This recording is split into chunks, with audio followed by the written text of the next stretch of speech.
Brain rules का परिचय। क्या आपको पता है कि जब आप अपनी दोनों हथेलियों को आपस में जोड़कर उनकी एक मुट्ठी बनाते हैं तो जो साइज उसका होता है उतना ही बड़ा होता है आपका दिमाग। दिमाग शरीर का एक पार्ट है जिसके बिना जिंदगी जीना काफी मुश्किल लगता है। सोच कर देखिए, अगर एक दिन के लिए आपका दिमाग आपके पास ना हो तो आपका क्या होगा? इमेजिन भी नहीं किया जाता ना। हाँ, क्योंकि हमने इतना अजीब इमेजिनेशन कभी किया ही नहीं। हम सब जानते हैं कि ये इतना छोटा सा मुट्ठी बराबर दिमाग जो हमारी पूरी बॉडी की फंक्शनिंग को कंट्रोल और मॉनिटर करता है, इसका पूरा इस्तेमाल यानी इसके फुल पोटेंशियल के साथ इसे यूज करना कोई भी नहीं करता और शायद किया भी नहीं जा सकता। लेकिन क्या जितना हम इसका यूज करते हैं बस उतना ही सफिशिएंट है? क्या हमें नहीं लगता कि काश हमारा दिमाग थोड़ा सा और ज्यादा होल्ड कर पाता या थोड़ा सा और एफिशिएंटली काम कर पाता?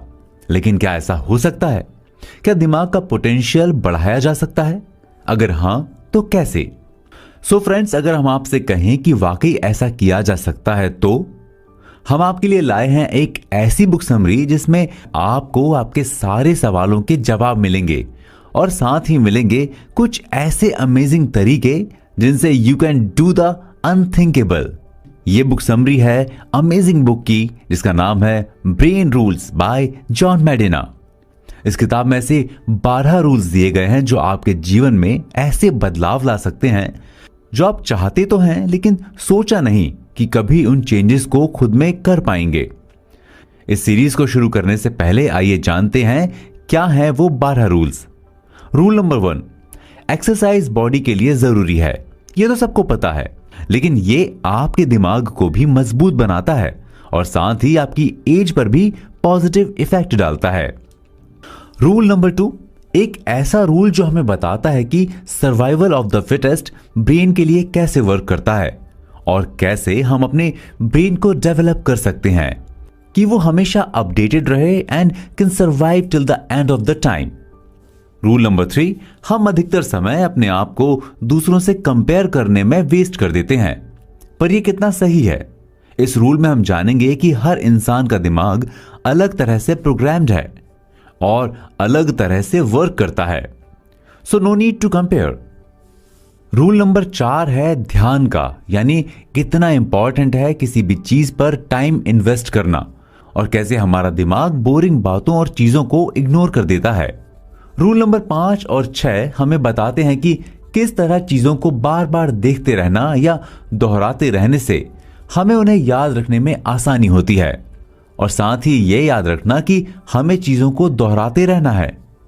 रूल नंबर 7 बात करता है कि एक्सरसाइज की तरह हमारे शरीर के साथ हमारे दिमाग के लिए भी एक अच्छी और भरपूर नींद लेना कितना इंपॉर्टेंट है और किस तरह से यह हमारे ब्रेन की फंक्शनिंग को एनहांस कर देता है।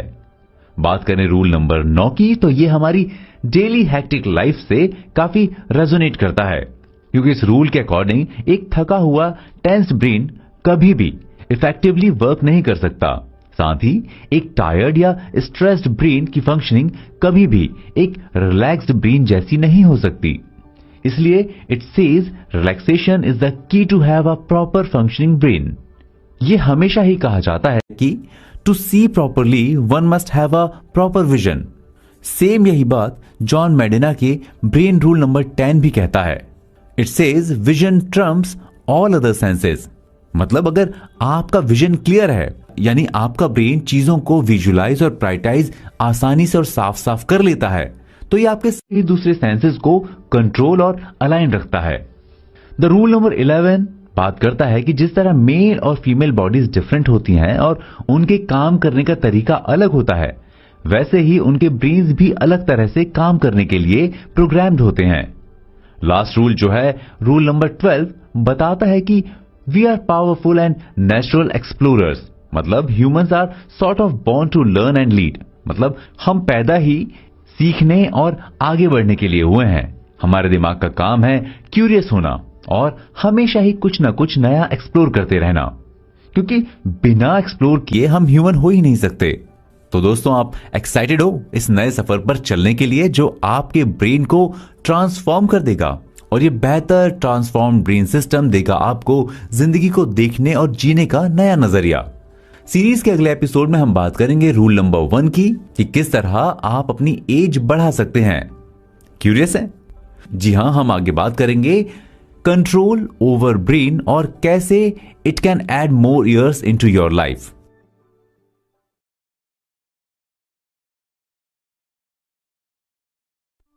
एक्सरसाइज दिमाग की ताकत को बढ़ाता है। पार्ट 1।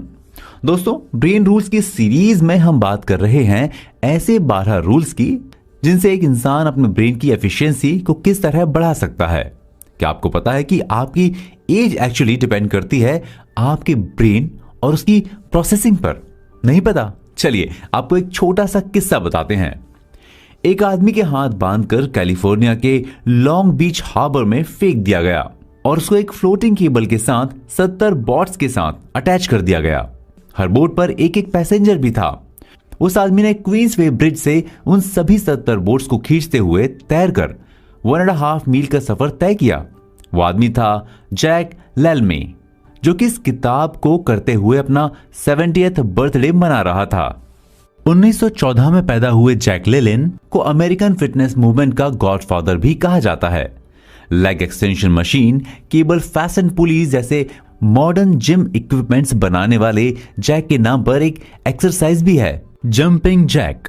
जैक की डेथ के समय उनकी एज 96 ईयर थी। लेकिन अगर हम बात करें जैक की सबसे बड़ी स्ट्रेंथ की, तो वो उनकी मसल्स नहीं बल्कि उनका माइंड है। ठीक इसी तरह famous architect Frank Lloyd Wright के बारे में अगर जानने की कोशिश करें तो हमें पता चलता है कि उनकी विल पावर कितनी स्ट्रांग थी और उनके माइंड की क्लैरिटी ही थी शायद जिसके चलते उन्होंने अपना लास्ट प्रोजेक्ट गुगनहाइम म्यूजियम 90 साल की एज में पूरा किया। 90 इयर्स सुन के थोड़ा इम्पॉसिबल सा लगता है ना, क्योंकि इस एज के लोगों की अगर बात करें तो हमें मोस्टली ऐसे लोग देखने को मिलते हैं जो अपनी लाइफ को बस ड्रैग करके दिन काट रहे होते हैं। तो आखिर क्या डिफरेंस है जैक, राइट और उनकी एज के और दूसरे लोगों में? इस डिफरेंस को समझने के लिए जॉन ने इसे क्वेश्चंस में बांटा है। पहला, क्या ऐसा कोई फैक्टर है जो यह डिसाइड करता है कि आखिर कौन कितनी एज तक जिंदा रहेगा? यह एक ऐसा सवाल है जिसका जवाब ढूंढने में रिसर्चर्स को सबसे ज्यादा मुश्किल हुई। रिसर्च में बहुत सारे ऐसे फैक्टर्स मिले जो नेचर एंड नर्चर पर डिपेंड करते हैं, लेकिन इन सब में सबसे इंपॉर्टेंट फैक्टर जो सामने आया वो है सेडेंटरी लाइफस्टाइल। आसान शब्दों में कहा जाए तो अगर आपकी लाइफस्टाइल बोरिंग और लेजीनेस से भरी हुई है तो आपके लिए 80 साल की एज तक पहुंचना भी बहुत बड़ी बात है। लेकिन अगर आप फिजिकली फिट हैं तो आप राइट की तरह एक अच्छी एज तक जिंदा रह सकते हैं। ऐसा इसीलिए क्योंकि एक फिजिकली फिट इंसान की बॉडी में बीमारियों का खतरा काफी कम हो जाता है। लेकिन एक और बड़ी बात जो सामने आई वो ये है कि ऐसे लोग जिनकी एज काफी अच्छी रही है वो मेंटली भी बहुत अलर्ट पाए गए हैं। इसी से दूसरा सवाल खड़ा होता है कि क्या वे लोग मेंटली ज्यादा अलर्ट थे? और तमाम तरह की रिसर्च के बाद एक ही जवाब सामने आया कि हां, रिसर्च में साफ तौर पर यह बात पता चली कि लोग फिजिकली एक्टिव थे, उनके ब्रेन डेवलपमेंट काफी स्ट्रांगली हुआ था। अब थर्ड क्वेश्चन था कि क्या एक कमजोर इंसान को फ्रैंक जैसे लॉन्ग लिविंग बनाया जा सकता है? इस सवाल के जवाब के लिए कुछ सेडेंटरी लाइफस्टाइल वाले बुजुर्गों को सेलेक्ट किया गया और उनकी ब्रेन पावर को मेजर किया गया और देन उन्हें एक्सरसाइज कराई गई और उनके ब्रेन पावर को फिर से मेजर किया गया और यह बात सामने आई कि उनकी सभी तरह की मेंटल एबिलिटीज वापस से प्रॉपर फंक्शनिंग कर रही हैं। अब लेकिन सवाल यह आता है कि आखिर कितनी एक्सरसाइज रिक्वायर्ड है और कौन सी? बहुत रिसर्च के बाद यह कंक्लूड किया गया कि एग्जैक्टली यह नहीं कहा जा सकता कि कितनी एक्सरसाइज करनी चाहिए, लेकिन हां, अगर एक इंसान 30 मिनट हफ्ते में 3-4 बार एक्सरसाइज करता है तो उसके पॉजिटिव इफेक्ट्स उसके ब्रेन पर पड़ते हैं। ऐसे ही सवालों के जवाबों से यह बात साफ हुई कि एक इंसान अगर हेल्थी लाइफस्टाइल फॉलो करता है और रेगुलरली एक्सरसाइज करता है तो वो अपनी एज में डेफिनेटली कुछ और साल बढ़ा देता है। लेकिन अब यह जानना बहुत जरूरी है कि आखिर ये फिटनेस गेम में ऐसा क्या जादू है जिसका असर सीधा हमारी एज पर पड़ता है और कैसे एक्सरसाइज हमारे ब्रेन की पावर को इंक्रीज करके हमें मेंटली और स्ट्रांग बनाती है to live a long life. तो चलिए इसके साथ चलते हैं अपने अगले चैप्टर पर।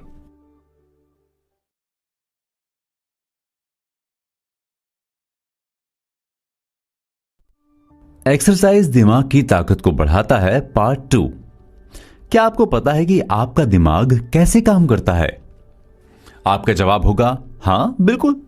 पर अगर हम कहें कि आपको जो पता है वो गलत है, तो शायद आप जानना चाहेंगे कि आखिर हमारा दिमाग वाकई किस तरह से काम करता है।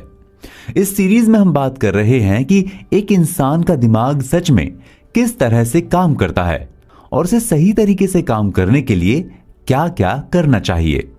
ऑथर जॉन मेडिना की किताब ब्रेन रूल्स में ऐसे 12 नियम बताए गए हैं जिनसे हम अपने दिमाग और उसके काम करने के तरीके को बारीकी से जान सकेंगे। रूल नंबर 1, एक्सरसाइज यानी शारीरिक कसरत आपके दिमाग की ताकत को बढ़ाती है। हमारा दिमाग और उसके काम करने का तरीका समय के साथ बदलता रहा है। हमारे पूर्वजों ने जिस तरह की लाइफस्टाइल का पालन किया उसका असर हमारे दिमाग के विकास पर भी पड़ा है और ऐसा ही कुछ हमारे साथ भी होता है। पर क्या हमारे दिमाग का शारीरिक कसरत से कुछ लेना देना है? जवाब है हां। साइंटिस्ट्स ने उम्र के बढ़ने को देखते हुए दिमाग पर एक्सरसाइज के फायदेमंद इफेक्ट्स की खोज की है। उनके हिसाब से हमारा दिमाग एक दिन में 10 से 12 मील चलने या दौड़ने के लिए बना है। इसका मतलब यह हुआ कि हमारा दिमाग तब नहीं डेवलप होता जब हम आराम कर रहे होते हैं, बल्कि यह तब डेवलप होता है जबकि हम मेहनत कर रहे होते हैं। एक्सरसाइज हमारी बॉडी को ज्यादा से ज्यादा न्यूट्रिएंट्स यानी पोषक तत्व लेने के लिए मोटिवेट करती है और ये न्यूट्रिएंट्स सिर्फ बॉडी ही नहीं बल्कि ब्रेन के लिए भी जरूरी होते हैं। एक्सरसाइज एक ऐसी हेल्थी आदत है जिससे हमारी बॉडी में ब्लड फ्लो भी अच्छा होता है, नई ब्लड वेसल्स बनती हैं और उसके साथ ही बाकी के प्रोसेस भी स्मूथ होते जाते हैं। वैसे तो हमारे दिमाग का वजन पूरे शरीर के वजन का बस 2% होता है, लेकिन ये उसकी 20% एनर्जी कंजम्पशन के लिए जिम्मेदार होता है। तो जब आप एक्सरसाइज करते हैं तो ना सिर्फ हेल्थी और बेटर फील करते हैं बल्कि आपके सोचने की पावर भी इफेक्टिव हो जाती है। इस प्रोसेस को और भी बेटर तरीके से समझने के लिए रोड सिस्टम के बारे में सोचते हैं। 1800 के दशक की शुरुआत में एक अंग्रेज इंजीनियर ने देखा कि व्यापारियों को खराब ऊबड़ खाबड़ सड़कों पर सामान लाने ले जाने में काफी दिक्कत होती है और समय भी बहुत लगता है। तो उस इंजीनियर ने उन ऊबड़ खाबड़ और बजरी की परतों के साथ सड़कों को कोट करने के लिए एक तकनीक डेवलप की ताकि उन्हें ज्यादा स्मूथ बनाया जा सके, जिसके ऊपर से आना जाना आसान हो सके। इंजीनियर का यह आइडिया काफी तेजी से पॉपुलर हुआ और लोगों ने रियलाइज किया कि बेहतर सड़कों का मतलब सामान लाने और ले जाने में आसानी और उससे समय भी बचता है। तो ऐसे ही जब हम एक्सरसाइज करते हैं तो हम भी अपनी बॉडी में ऐसे ही चेंजेस लाते हैं जो हमारे ब्लड सर्कुलेशन को स्मूथ बना देता है और बॉडी अच्छे से वर्क करती है। अब सवाल यह उठता है कि क्या एक्सरसाइज हमारी मेंटल हेल्थ में वाकई सुधार ला सकती है?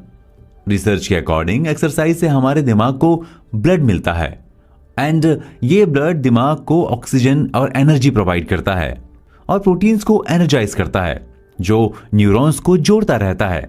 हफ्ते में केवल 2 बार एरोबिक्स एक्सरसाइज करने से मनोभ्रंश रोग यानी डिमेंशिया का खतरा कम हो जाता है और साथ ही इससे अल्जाइमर का रिस्क भी लगभग 60% तक कम हो जाता है।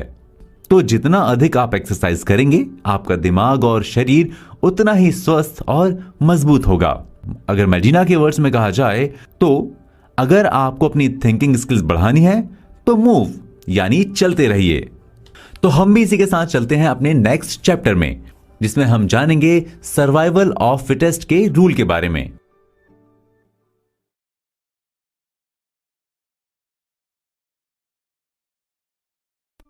सर्वाइवल, इंसान के दिमाग को जाने, पार्ट 1। दोस्तों, हमने पिछले एपिसोड में जाना कि किस तरह एक्सरसाइज करके ब्रेन को स्ट्रांग किया जा सकता है और अगर आपका ब्रेन स्ट्रांग है, आपकी विल पावर स्ट्रांग है तो आप इजीली अपनी एज को बढ़ा सकते हैं। लेकिन आखिर ये ब्रेन में ऐसा क्या है जिसकी वजह से हमारी पूरी लाइफ, हमारी बॉडी और उसकी फंक्शनिंग सब कुछ इस पर डिपेंड करता है। तो दोस्तों, अगर हम बात करते हैं प्रेजेंट डे ह्यूमन की, तो यह ह्यूमन का एक बेहद इवॉल्व फॉर्म है। और ऐसा इसलिए है क्योंकि हमारे सर्वाइवल इंस्टिंक्ट्स और अडेप्टेबिलिटी बाकी कई सारी स्पीशीज से काफी ज्यादा हैं। पेड़ों से लेकर सवाना तक का हमारा सफर इन्हीं क्वालिटीज की वजह से इतना सक्सेसफुल हो पाया है। हमने अपनी कोशिशों के साथ साथ और भी दूसरी स्पीशीज की क्वालिटीज को अडॉप्ट किया है और उससे अपने सर्वाइवल में बखूबी यूज किया है। और ये सब खेल है ब्रेन का। पर आखिर किस तरह से हमारा ब्रेन ऐसे डेवलप हुआ?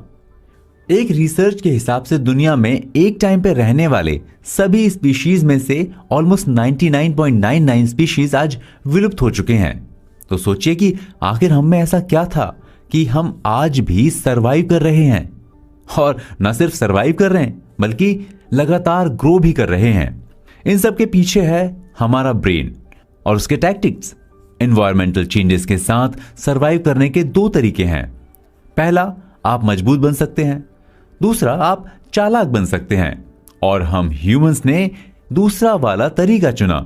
यह सुनने में थोड़ा और लगता है, लेकिन हमारी जैसी शारीरिक मजबूत ना रहने वाली रेस ताकत से नहीं बल्कि दिमाग के बल पर दुनिया पर कब्जा कर सकती है।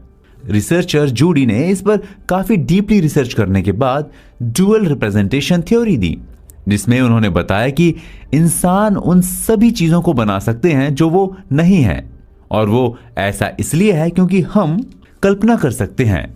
हमारा ब्रेन सिंबॉलिक चीजों को भी रियलिटी में देख सकता है। हमारा ब्रेन एक बायोलॉजिकल टिश्यू है, बायोलॉजी के रूल्स को फॉलो करता है। और अगर रूल्स की बात की जाए तो सबसे बड़ा रूल है सर्वाइवल थ्रू नेचुरल सिलेक्शन। मतलब जिसे भी सफिशिएंट खाना मिलता है वो सरवाइव करता है, जो सरवाइव करता है वो सेक्स करता है, और जिसने भी सेक्स किया है वो अपनी नेक्स्ट जनरेशन को अपने सिम्टम्स दे सकता है। लेकिन इस पॉइंट तक पहुंचने के लिए हमने कौन सी स्टेजेस पार किए? आपने अगर वो एवोल्यूशन वाला चार्ट देखा होगा तो आप इसे समझ सकते हैं, जिसमें पहली ड्राइंग थी एक चिंपांजी की और आखिरी एक एस्टैब्लिश्ड ह्यूमन की। विथ टाइम सर्वाइवल्स के रूल्स चेंज हो रहे थे और नई ह्यूमन रेस पुराने खाली जगहों को फिल कर रही थी। यह सब कुछ एक ग्रेजुअल प्रोसेस के साथ हुआ। अफ्रीका को सूखा और धूल भरे मैदानों में बदलने में करीब 10 मिलियन साल लगे होंगे। इसे गोल्डीलॉक्स इफेक्ट कहते हैं। अगर एनवायरमेंटल चेंजेस एकदम से हो गए होते तो क्लाइमेट रिलेटेड वायलेंस ने हमारे एंसेस्टर्स को कब का खत्म कर दिया होता, और आज न हम ये बोल रहे होते और न ही आप ये सुन रहे होते। हमें से कई लोगों को यह लगता है कि हमारे सर्वाइवल के चांसेस बहुत स्ट्रांग रहे होंगे, और शायद ये सही भी हो। लेकिन हमारे इमीडिएट एंसेस्टर्स को बनाने वालों का काउंट कोई अराउंड 2000 ही रहा होगा। हम अगर बात करें हमारी प्रेजेंट एबिलिटीज की तो इसके पीछे कई कारण हैं, जिसके बारे में रिसर्चर्स ने काफी बात की है। लेकिन हमारी इवोल्यूशन हिस्ट्री में कुछ और भी रहा होगा जिसने इंसान की सोच को इतना अमेजिंग बना दिया। कोई ऐसा रैंडम जेनेटिक म्यूटेशन जिसने हमें इतनी स्ट्रॉन्ग एडेप्टेशन पावर दी है। फ्रेंड्स, इस सीरीज के नेक्स्ट पार्ट में हम बात करेंगे और जानेंगे उस चीज के बारे में जिसने हमारे सर्वाइवल को इतना स्ट्रॉन्ग और कॉम्पिटिटिव बनाया और हमें पहुंचाया वहां जहां हम आज हैं। एक ऐसी रेस जो आज दुनिया पर रूल कर रही है और दूसरे स्फेयर्स को भी एक्सप्लोर कर रही है। तो चलिए चलते हैं अपने नेक्स्ट चैप्टर पे। आप सुन रहे हैं ब्रेन रूल्स मेरे यानी चेतन के साथ।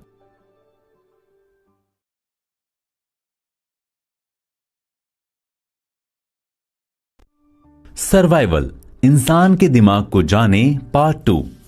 दोस्तों, इससे पहले के एपिसोड्स में हमने जाना कि आखिर किस तरह से हमारा ब्रेन रिस्पॉन्सिबल है human evolution and human survival के लिए, और किस तरह से एक्सरसाइज और दूसरी फिजिकल एक्टिविटीज हमारी फंक्शनिंग और एज को इफेक्ट करती हैं। लेकिन आखिर ये इतना सब कुछ करने वाला ब्रेन है क्या, या किस तरह से ये प्रोग्राम्ड है? इन सवालों के जवाब जॉन मेडिना ने अपने रूल नंबर 2 में दिए हैं। आइए बताते हैं आपको कि आफ्टर ऑल ये ब्रेन है क्या। सबसे पहले तो हमें यह जानना बहुत जरूरी है कि जब ब्रेन वर्ड की बात करते हैं तो हमेशा ये प्लूरल होता है ना? सरप्राइजिंग। प्लूरल कैसे? दिमाग तो एक ही है, आपको ये सुनकर थोड़ी सी हैरानी होगी कि हमारे स्कल के अंदर एक नहीं बल्कि 3 ब्रेन्स हैं। शॉकिंग लगा ना? लेकिन ये सच है, हमारे पास एक नहीं, हमारे पास 3 दिमाग हैं। सबसे पहला है द लिजर्ड ब्रेन, जो हमारे रेगुलर लिविंग प्रोसेस में हेल्प करता है। दूसरा है कैट ब्रेन, और तीसरा उनके ऊपर जेलो की एक पतली सी परत की तरह, जिसे कोर्टेक्स कहते हैं। द थर्ड ब्रेन, या यूं कहें कि मोस्ट पावरफुल ह्यूमन ब्रेन। आइए थोड़ा डिटेल में आपको इन ब्रेन्स के बारे में बताते हैं। सबसे पुराना है द लिजर्ड ब्रेन। हाँ, एक छिपकली का दिमाग। ये सुनकर अजीब लगा ना? इस ब्रेन को लाइवली एज लास वेगास माना जाता है और हमारी बॉडी के मोस्टली हाउसकीपिंग कामों को कंट्रोल एंड मॉनिटर करता है, जैसे breathing, heart rate, sleeping and walking, और भी बहुत कुछ।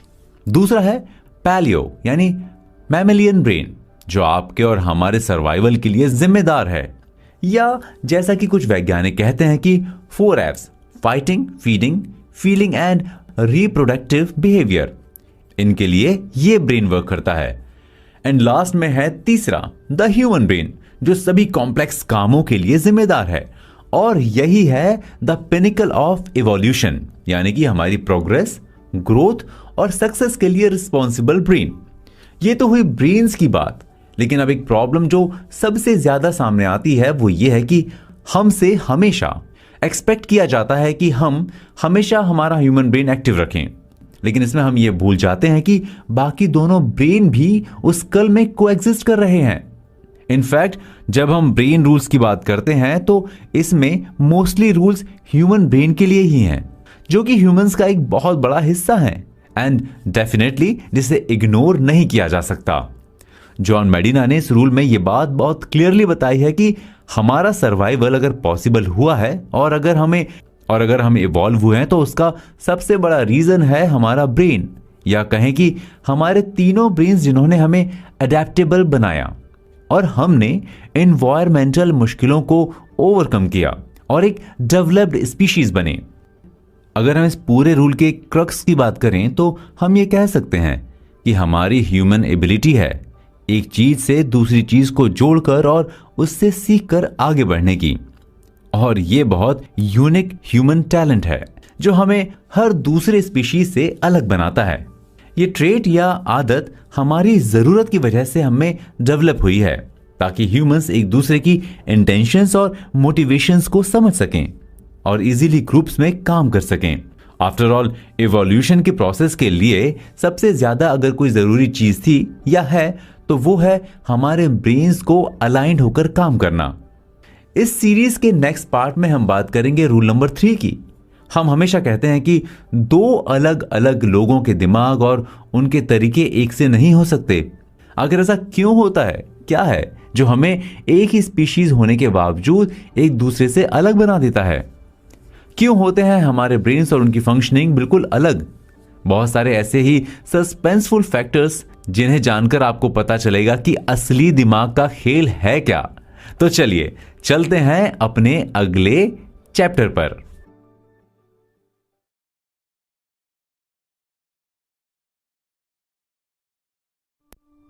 हर इंसान का दिमाग अलग तरह से वायर्ड है, पार्ट 1।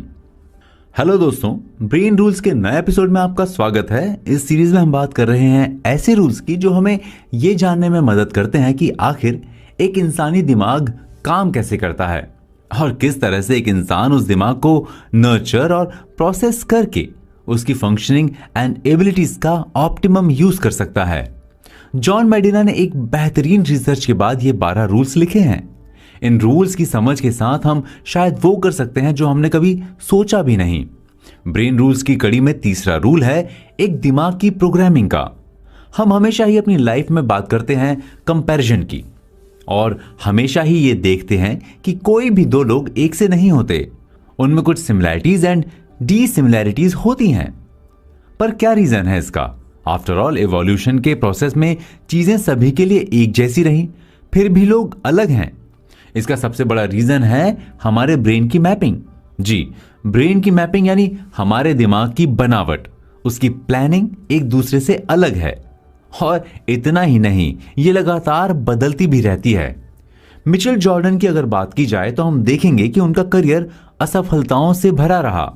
1994 में दुनिया के बेस्ट बास्केटबॉल प्लेयर में से एक और उस सदी में ESPN के 20th सबसे बड़े एथलीट्स में अपनी जगह बनाने वाले जॉर्डन ने अपने करियर के पीक पर बास्केटबॉल छोड़कर बेसबॉल में अपना करियर बनाने की सोची और वो उसमें बेहद असफल रहे। वहीं दूसरी ओर केन ग्रिफे जूनियर उसी समय बेसबॉल की दुनिया के चमकते सितारे थे।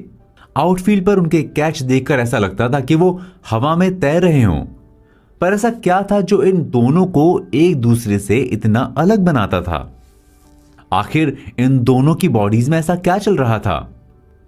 यह सारा खेल उनके ब्रेन सेल्स और उनके स्केलेटन के बीच की कम्युनिकेशन एबिलिटी पर डिपेंड करता था।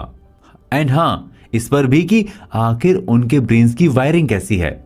इस पूरे फैक्टर को समझने के लिए हमारा यह जानना बहुत जरूरी है कि आखिर हमारे ब्रेन में क्या होता है, बिकॉज हमारा ब्रेन कॉन्स्टेंटली सीख रहा है। It always learning. जब हम दो लोगों की बात करते हैं, इवन तो आइडेंटिकल ट्विंस की, जिनके बारे में जिनके एक्सपीरियंसेस भी काफी हद तक एक जैसे होते हैं, उनकी भी एबिलिटीज डिफरेंट हो सकती हैं या होती हैं। यह सब कुछ ब्रेन नर्व्स का गेम है। ऐसा कुछ भी नहीं है जो एक बॉडी बिना नर्व सेल्स के इन्वॉल्व कर सके। हम भले ही इस प्रोसेसिंग के लिए ग्रेटफुल फील ना करें, लेकिन हमारी नर्व्स ऐसा नहीं होने देती। तो अगर हम रूल नंबर 3 की बात करें तो हमें पता चलेगा कि हमारे ब्रेन की वायरिंग एक दूसरे से बिल्कुल अलग है और ये समय और लाइफ में होने वाले एक्सपीरियंसेस के साथ बदलती रहती है। जॉन मेडिना ने लिखा है कि आप जीवन में जो करते हैं और सीखते हैं वो शारीरिक रूप से आपके दिमाग की बनावट को बदल देता है। It literally rewrites it. अपने दिमाग को खाली मैप के रूप में इमेजिन करें जिसमें कोई सड़क नहीं है। मोर और लेस हर इंसान के दिमाग का ब्लूप्रिंट एक जैसा ही होता है। एक जैसी प्लेसेस, एक जैसी लोकेशंस और एक जैसे ही माइलस्टोन्स। लेकिन फिर भी दो अलग लोग कभी भी उस मैप पर एक जैसा या सिमिलर रोड मैप नहीं बनाते और ना ही सेम पैटर्न पर जोड़ते हैं। It is always different. अगर दूसरे शब्दों में कहा जाए तो किन्हीं भी दो लोगों का दिमाग एक ही तरह से एक ही जगह पर एक ही तरह की जानकारी को स्टोर नहीं करता और यही वो बात है जो उन्हें एक दूसरे से अलग बनाती है और उनकी डिफरेंट वर्किंग्स के लिए जिम्मेदार होती है। अब बात यह आती है कि आखिर ब्रेन की इस वायरिंग और इस डिफरेंट प्रोसेसिंग को आसानी से कैसे समझा जा सकता है। तो इस सीरीज के नेक्स्ट पार्ट में हम आपको बताएंगे कि किस तरह आप कॉम्प्लेक्स प्रोसेस को आसानी से समझ सकते हैं और उसके अकॉर्डिंग अपने ब्रेन की मैपिंग पर काम करके उसकी एफिशिएंसी बढ़ा सकते हैं।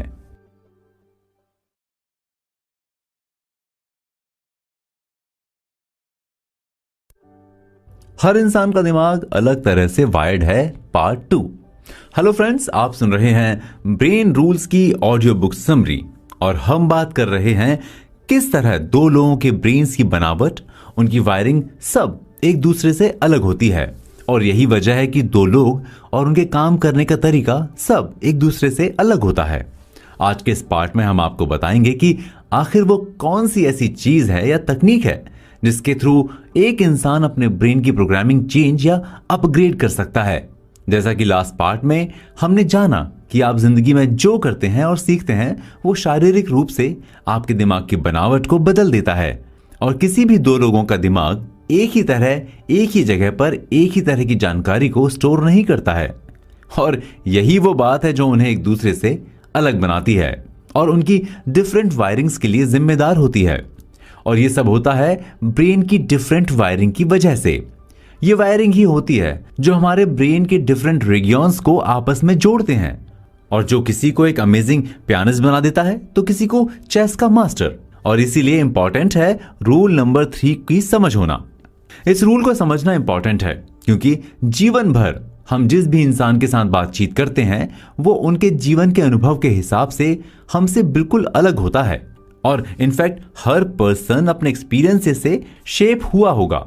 सो डेफिनेटली हम लोगों को बेहतर ढंग से पढ़ना और समझना सीखना होगा और ये थ्योरी ऑफ माइंड स्किल्स के साथ किया जा सकता है।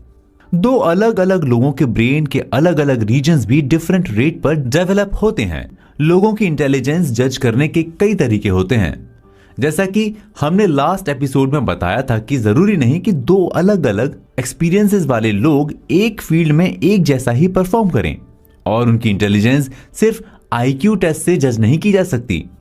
समझदार होने का या किसी को समझदार समझने के हजारों तरीके हैं, और ये सब उनके दिमाग की वायरिंग पर डिपेंड करता है। हम इस फैक्ट को इग्नोर नहीं कर सकते कि हर स्टूडेंट का दिमाग, हर एम्प्लॉय का दिमाग, हर कस्टमर का दिमाग अलग तरह से जुड़ा होता है, और शायद इसीलिए कुछ लोग आईक्यू टेस्ट में अच्छा परफॉर्म करते हैं और कुछ नहीं। एक Austrian American medical doctor Eric Kandel, जो साइकेट्री में स्पेशलाइजेशन रखते थे और एक न्यूरो साइंटिस्ट भी थे, उन्होंने अपनी खोज के लिए सन 2000 में फिजियोलॉजी में नोबेल पुरस्कार जीता कि सी स्लग में एक सिंगल न्यूरॉन नए एक्सॉन्स एंड डेंड्रिट्स को डेवलप कर सकता है, और यह भी कि जब लोग कुछ सीखते हैं तो उनके दिमाग की वायरिंग भी बदल जाती है। दिस एक्सप्लेन्स कि मेरा दिमाग आपके दिमाग से बिल्कुल अलग क्यों होगा। हम सभी के जीवन के अलग अलग अनुभव होते हैं जो हमारे दिमाग का निर्माण करेंगे और उसे शेप देंगे। तो अब एक चीज जो पूरे रूल में क्लियरली समझ में आती है वो ये कि हम कॉन्स्टेंटली जो दूसरों से कंपेयर करते रहते हैं उसकी कोई जरूरत ही नहीं। ऐसा हमें हमारे एक्सपीरियंसेस बनाते हैं, तो हम एक हो ही नहीं सकते, हमारी कैपेबिलिटीज एक नहीं हो सकती। So no need for hassles. हमें जिस चीज पर सबसे ज्यादा फोकस करना चाहिए वो है लर्निंग। हमें यह मेक श्योर करना चाहिए कि हमारे एक्सपीरियंसेस ऐसे हों जो हमें एक बेटर शेप दे सकें, क्योंकि हम जितना सीखेंगे उतना ही ब्रेन डेवलप होगा और उसी डायरेक्शन में होगा जिसे हम चाहते हैं। सो जो भी हमारे डिजायर हों हमें उसी से रिलेटेड नॉलेज पर फोकस करना चाहिए। So eventually the key is कि हम किस तरह से अपने इंडिविजुअल डिफरेंसेस को ऑनर करें। दोस्तों, इस रूल के बाद नेक्स्ट रूल वो है जिसकी शायद हम सबको बहुत जरूरत है। वो रूल है ध्यान का। रूल ऑफ अटेंशन, जो बात करता है हम किस चीज पर कितना ध्यान देते हैं और आखिर हमारा मेजर फोकस कहां होना चाहिए। After all success and life ये सब फोकस पर ही तो डिपेंड करता है। तो चलिए चलते हैं अपने नेक्स्ट चैप्टर पर।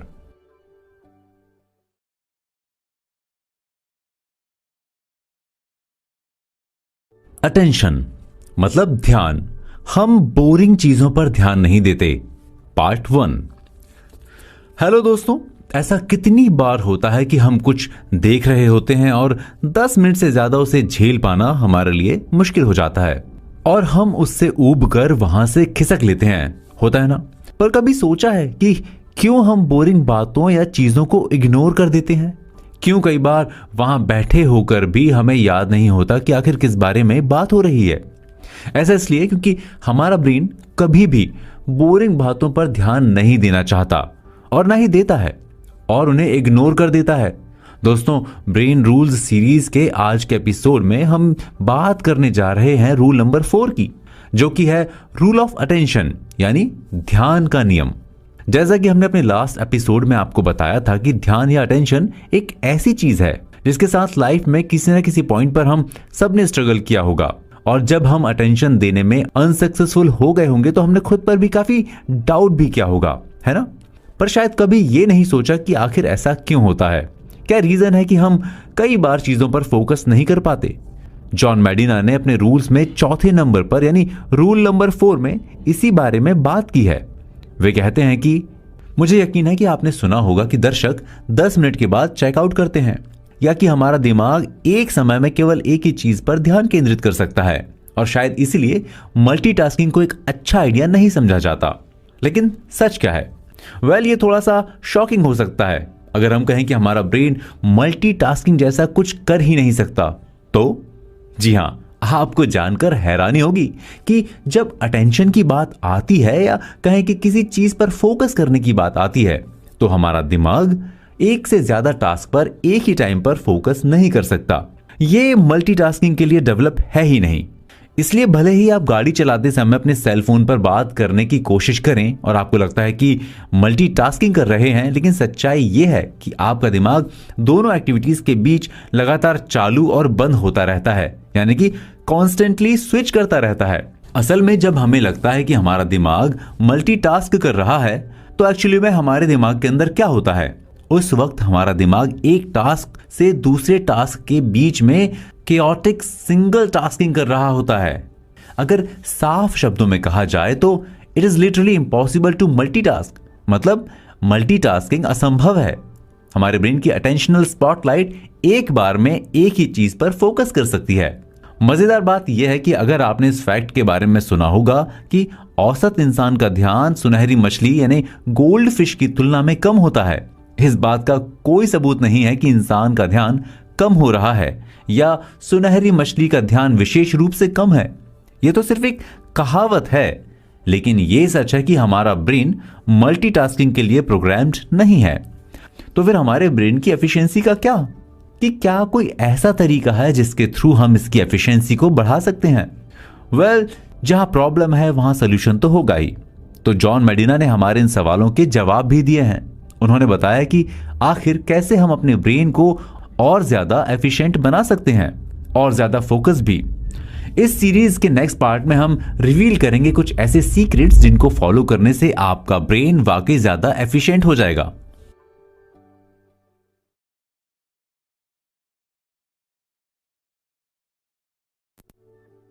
अटेंशन मतलब ध्यान। हम बोरिंग चीजों पर ध्यान नहीं देते। पार्ट 2। फ्रेंड्स, ब्रेन रूल्स की सीरीज के पिछले एपिसोड में हमने बात की कि किस तरह हमारा ब्रेन मल्टीटास्किंग के लिए प्रोग्राम्ड नहीं है और शायद यही वजह है कि हमें फोकस करने में इश्यूज होते हैं या हम बोरिंग चीजों से ऊब जाते हैं। लेकिन ऐसा नहीं है कि इस चीज का कोई सोल्यूशन नहीं है।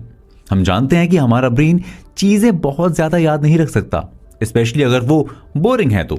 जैसा कि आप अच्छी तरह से जानते हैं कि अपनी लाइफ में अब तक देखे गए हर पावर पॉइंट प्रेजेंटेशन में आपके लिए किसी भी चीज पर 10 मिनट से ज्यादा समय तक ध्यान देना इम्पॉसिबल है। लेकिन आखिर इसका सोल्यूशन क्या है? चलिए हम आपको बताते हैं कि रूल नंबर 4, जहां जॉन मेडिना ने हमें कुछ तरीके भी बताए हैं। हम जानते हैं कि जब ऑडियंस 10 मिनट के बाद चेकआउट कर रहे होते हैं तो हम स्टोरी सुनाकर या कोई फुल ऑन इमोशन से भरा इंसिडेंट नैरेट करके उनका ध्यान वापस खींच सकते हैं। And it does work. लेकिन क्यों? ऐसा इसलिए है क्योंकि इमोशनल अराउजल ब्रेन को और ज्यादा सीखने में हेल्प करता है। एक साइंटिस्ट माइकल पैसनर ने एक थ्योरी डेवलप की जिसका नाम है अलर्टिंग और अराउजल नेटवर्क। ये किसी भी अनयूजुअल एक्टिविटी के लिए सेंसरी इन्वायरमेंट को मॉनिटर करता है। ये एक नॉर्मल लेवल है जिस पर हमारा ब्रेन हमारे सराउंडिंग्स वर्ल्ड पर अटेंशन दे रहा होता है। ऐसा इसलिए होता है क्योंकि इमोशंस मेमोरीज को क्रिएट करने और उन्हें इंटैक्ट रखने में हमारी मदद करते हैं। इसलिए अगर आप अपनी नेक्स्ट प्रेजेंटेशन को या पाठ को यादगार बनाना चाहते हैं तो सबसे अच्छा तरीका है कि किसी तरह अपने दर्शकों या क्लास के साथ एक कहानी के साथ जुड़ें जिससे वे इमोशनल लेवल पर जुड़ते हैं। लेकिन आखिरकार ऐसा क्यों होता है? क्यों हमारे इमोशंस हमारे ब्रेन और उसकी एक्टिविटी को अफेक्ट करते हैं? ऐसा इसलिए होता है क्योंकि इमोशंस ऑडियंस के मिरर न्यूरॉन्स को एक्टिवेट कर देते हैं और ऑडियंस आपकी बात को बहुत ध्यान से सुनेंगे। वो आपके साथ एक कनेक्ट फील करेंगे और आप पर उनका ट्रस्ट और कनेक्ट काफी डीप लेवल पर होगा। हमारा दिमाग और हम पैटर्न्स को देखने में काफी बेटर हैं। इवन कोई भी ऐसा इवेंट जिससे हमने डिटेल में देखा हो या रिकॉर्ड किया हो, हम उसकी मीनिंग को इजीली एब्स्ट्रैक्ट कर सकते हैं। हमारा दिमाग बहुत सारे ग्राउंड्स पर वर्क करता है और बहुत सारी चीजों से इसकी वर्किंग इफेक्ट होती है। ऐसा ही एक बहुत बड़ा फैक्टर होता है गैप या हॉल्ट्स। हमारे दिमाग को टाइम टू टाइम एक गैप की या आराम की जरूरत होती है और ऐसे ही ये टाइम इंटरवल्स एडवर्टीजमेंट जैसे होते हैं जो मूवी के बीच बीच में आते हैं। किसी का भी ध्यान अपनी ओर खींचने के लिए या अपनी बातों को इफेक्टिव बनाने के लिए हम अपनी ऑडियंस को हुक करके रखें और ऐसा करने के कई तरीके हैं जिसमें सबसे ज्यादा इंपॉर्टेंट रोल होता है इमोशंस का। सो अगर हमें चाहिए कि हमारी ऑडियंस का ध्यान हम पर से नहीं हटे या वो बोर ना हो तो ये जरूरी है कि हम हर 9 मिनट 59 सेकंड पर कुछ ऐसी इमोशनल एक्टिविटी करें जो उन्हें हमारे साथ बांध कर रख सके। एक वाइडली रिसर्च पर्सपेक्टिव के साथ जॉन मेडिना ने अपने 4th रूल में यह बताया है कि हमारा दिमाग सिर्फ उन्हीं बातों या चीजों पर ध्यान देता है जो उसे इंटरेस्टिंग लगती हैं या जिनसे वो इमोशनल ग्राउंड्स पर कनेक्टेड फील करता है। दोस्तों, इस सीरीज के अगले सेगमेंट में हम बात करेंगे अगले ब्रेन रूल की, यानी ब्रेन रूल नंबर 5, जो बात करता है मेमोरी यानी याददाश्त की। ये ब्रेन रूल हमें बताता है कि आखिर किस तरह एक अच्छे फोकस के साथ हम हमारी मेमोरी को भी स्ट्रांग बना सकते हैं। आफ्टर ऑल शार्प मेमोरी किसे नहीं चाहिए होती। सो नेक्स्ट एपिसोड में हम डिस्कस करेंगे कुछ ऐसी मेमोरी सीक्रेट्स और जानेंगे कि क्या करना चाहिए स्ट्रांग मेमोरी के लिए। मैं हूं चेतन, आप मेरे साथ सुन रहे हैं ब्रेन रूल्स बुक की ऑडियो बुक समरी। हमारे साथ यूं ही बने रहें।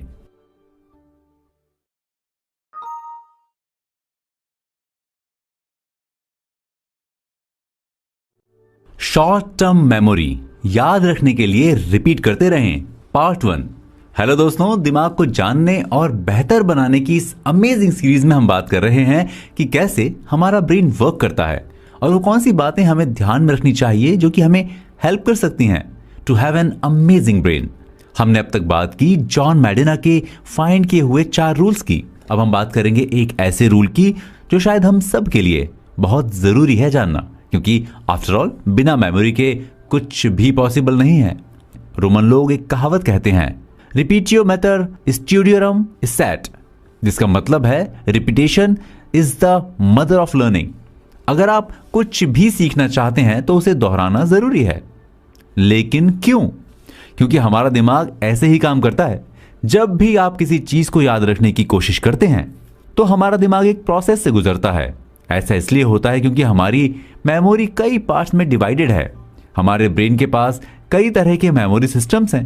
बेसिकली ये 2 पार्ट्स में बटे हुए होते हैं, शॉर्ट टर्म मेमोरी और लॉन्ग टर्म मेमोरी। अगर हम रूल की बात करें, ये रूल हमें बताता है कि कुछ भी याद रखने के लिए उसे दोहराया जाना चाहिए या कम से कम इसे हमारी शॉर्ट टर्म या वर्किंग मेमोरी से बाहर खींचना चाहिए। मेमोरी 2 तरह की होती हैं, डिक्लेरेटिव जो कि तथ्यों यानी फैक्ट्स को याद रखने में काम आती हैं, और नॉन डिक्लेरेटिव जो कि उन बातों के लिए होती हैं जिन्हें समझने में हमें मुश्किल होती है, जैसे कि हम एक साइकिल कैसे चलाते हैं, या वो बातें या चीजें जिनके पीछे के कारण हमें समझ नहीं आते या जिन्हें हम समझा नहीं पाते। जॉन मैडिना का ये ब्रेन रूल हमें हमारी मेमोरी सिस्टम को समझने में मदद करता है और साथ ही हमें बताता है कि आखिर हमारी मेमोरी का काम क्या है।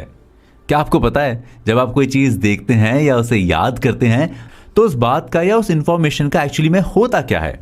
जैसे ही इंफॉर्मेशन हमारे दिमाग में आती है और जब भी हम किसी बात को या जानकारी को याद करने की कोशिश करते हैं तो हमारा दिमाग उसे इनकोड करके फ्रेगमेंट्स में बांट देता है और उसे कोर्टेक्स के अलग अलग रीजन्स में स्टोर करने के लिए भेज देता है।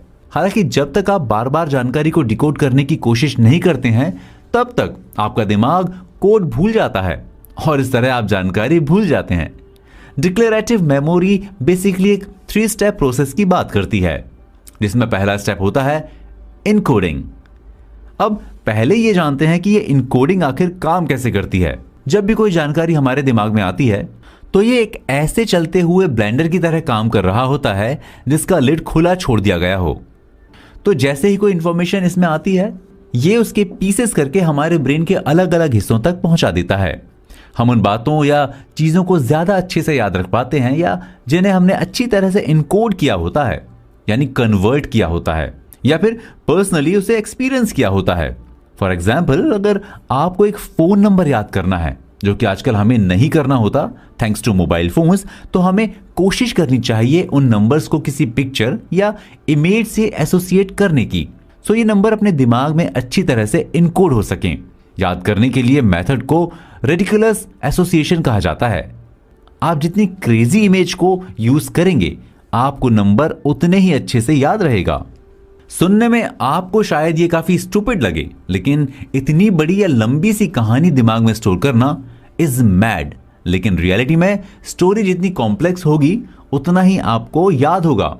दोस्तों, डिक्लेरेटिव मेमोरी के बाकी के 2 स्टेप के बारे में हम आपको बताएंगे नेक्स्ट एपिसोड में, जहां आप जान सकेंगे कि आखिर क्या है वो तरीके और कैसे काम करती है हमारी short term memory.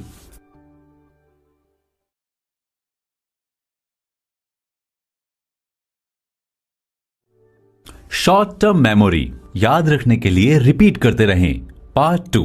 Hello friends, हम अपनी इस अमेजिंग सीरीज में बात कर रहे हैं जॉन मैडिना के ब्रेन रूल्स की।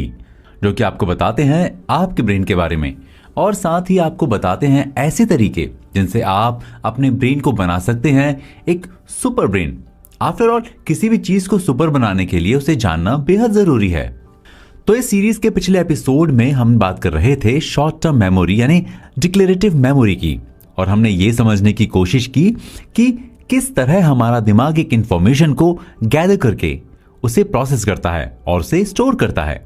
पिछले एपिसोड में हमने इस 3 स्टेप प्रोसेस के फर्स्ट स्टेप को समझा, जो है इनकोडिंग, जहां हमने जाना कि किस तरह से दिमाग में आने वाली हर इंफॉर्मेशन को ब्रेक करके, इनकोड करके उसे ब्रेन के अलग अलग हिस्सों में स्टोर किया जाता है। अब बात करते हैं अगले दोनों स्टेप्स की। इस प्रोसेस का अगला स्टेप होता है स्टोरिंग का। किसी भी इंफॉर्मेशन को स्टोर करने के लिए कोर्टेक्स के न्यूरॉन्स बहुत ही ज्यादा रिस्पॉन्सिबल होते हैं। कोर्टेक्स, जो कि ब्रेन का आउटर बार्क होता है, मेमोरी उस पर पूरी तरह से स्प्रेड होकर स्टोर होती है, ना कि एक जगह कलेक्टिवली। इस प्रोसेस के बाद तीसरा और आखिरी स्टेप होता है रिट्रीवल का। अब अगर कोई भी इंफॉर्मेशन याद की गई है तो उसे रिकॉल भी किया जाएगा। अक्सर ऐसा देखा जाता है कि अगर हमने किसी चीज या इंफॉर्मेशन के बारे में बहुत समय तक बात नहीं की है तो हम अक्सर उसे भूल जाते हैं, स्पेशली इन स्टडीज। अगर कोई टॉपिक बहुत लंबे समय तक नहीं पढ़ा गया है तो उसे भूल जाने के चांसेस सबसे ज्यादा हैं, और फिर हमें उसे याद करने में दिक्कत होती है। तो अब अगर हमें कोई जानकारी याद करनी है तो हमें क्या करना चाहिए? किसी भी इंफॉर्मेशन को इजीली याद तब किया जा सकता है जब आप उस टाइम को या उस सराउंडिंग को रिट्रीव कर सकें। जब उस इंफॉर्मेशन को पहली बार इनकोड किया गया था, आपको सबसे अच्छी तरह से वो इंफॉर्मेशन तभी याद आ जाती है जब हम उसी सेम इन्वायरमेंट में खुद को मेंटली रख पाते हैं। इसके अलावा हमें कोई भी इंफॉर्मेशन तब भी बहुत अच्छे से याद आ जाती है जब वो इंफॉर्मेशन एलैबोरेट, मीनिंगफुल और कॉन्टेक्चुअल हो।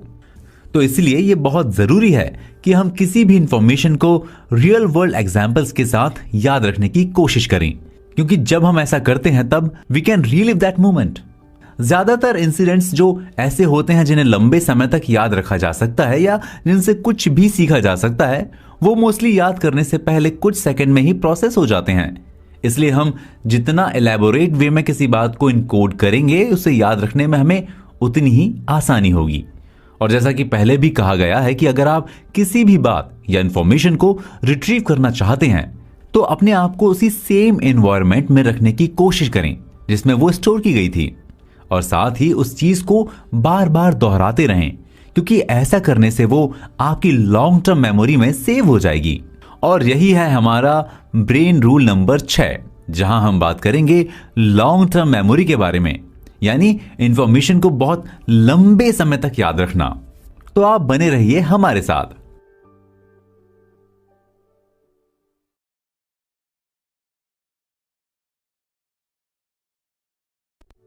लॉन्ग टर्म मेमोरी, चीजों को दोहराते रहें, part 1। Hello friends, brain rules की इस अमेजिंग सीरीज में अब तक हमने जाना कि किस तरह हमारा दिमाग काम करता है, और हमने जाना कि ऐसे कौन से तरीके और चीजें हैं जिन्हें करने से हम अपने ब्रेन की प्रोग्रामिंग एनहांस कर सकते हैं। इस सीरीज के पिछले एपिसोड में हमने जाना कि किस तरह हमारे ब्रेन की शॉर्ट टर्म मेमोरी वर्क करती है, किस तरह हमारा ब्रेन किसी भी इंफॉर्मेशन को कलेक्ट करता है और फिर उसके टुकड़े करके या उसे इनकोड करके दिमाग के अलग अलग पार्ट्स में स्टोर कर देता है, और फिर हम उसे जरूरत के हिसाब से रिट्रीव करते हैं। हमारी शॉर्ट टर्म मेमोरी में स्टोर्ड चीजें हमें लंबे समय तक सिर्फ तभी याद रह सकती हैं जब उन्हें रिवाइज किया जाए। बात की जाए लॉन्ग टर्म मेमोरी की, यानी कि किसी भी इंफॉर्मेशन को बहुत लंबे समय तक याद रखने की, जो कि एक ऐसी प्रॉब्लम है जिसे हम सब फेस करते हैं, तो उसके लिए हमें क्या करना चाहिए? जॉन मेडिना ने ब्रेन रूल्स के बारे में बात करते हुए यह बताया कि आखिर ऐसा क्या है जिससे हम किसी भी इंफॉर्मेशन या बात को बहुत लंबे समय तक याद रख सकते हैं, और यह सब उन्होंने बताया है ब्रेन रूल 6 में। जॉन मेडिना कहते हैं कि ज्यादातर यादें मिनटों में गायब हो जाती हैं, लेकिन जो बच जाती हैं वो विद टाइम के साथ और ज्यादा स्ट्रांग हो जाती हैं। अब बात आती है वर्किंग मेमोरी की।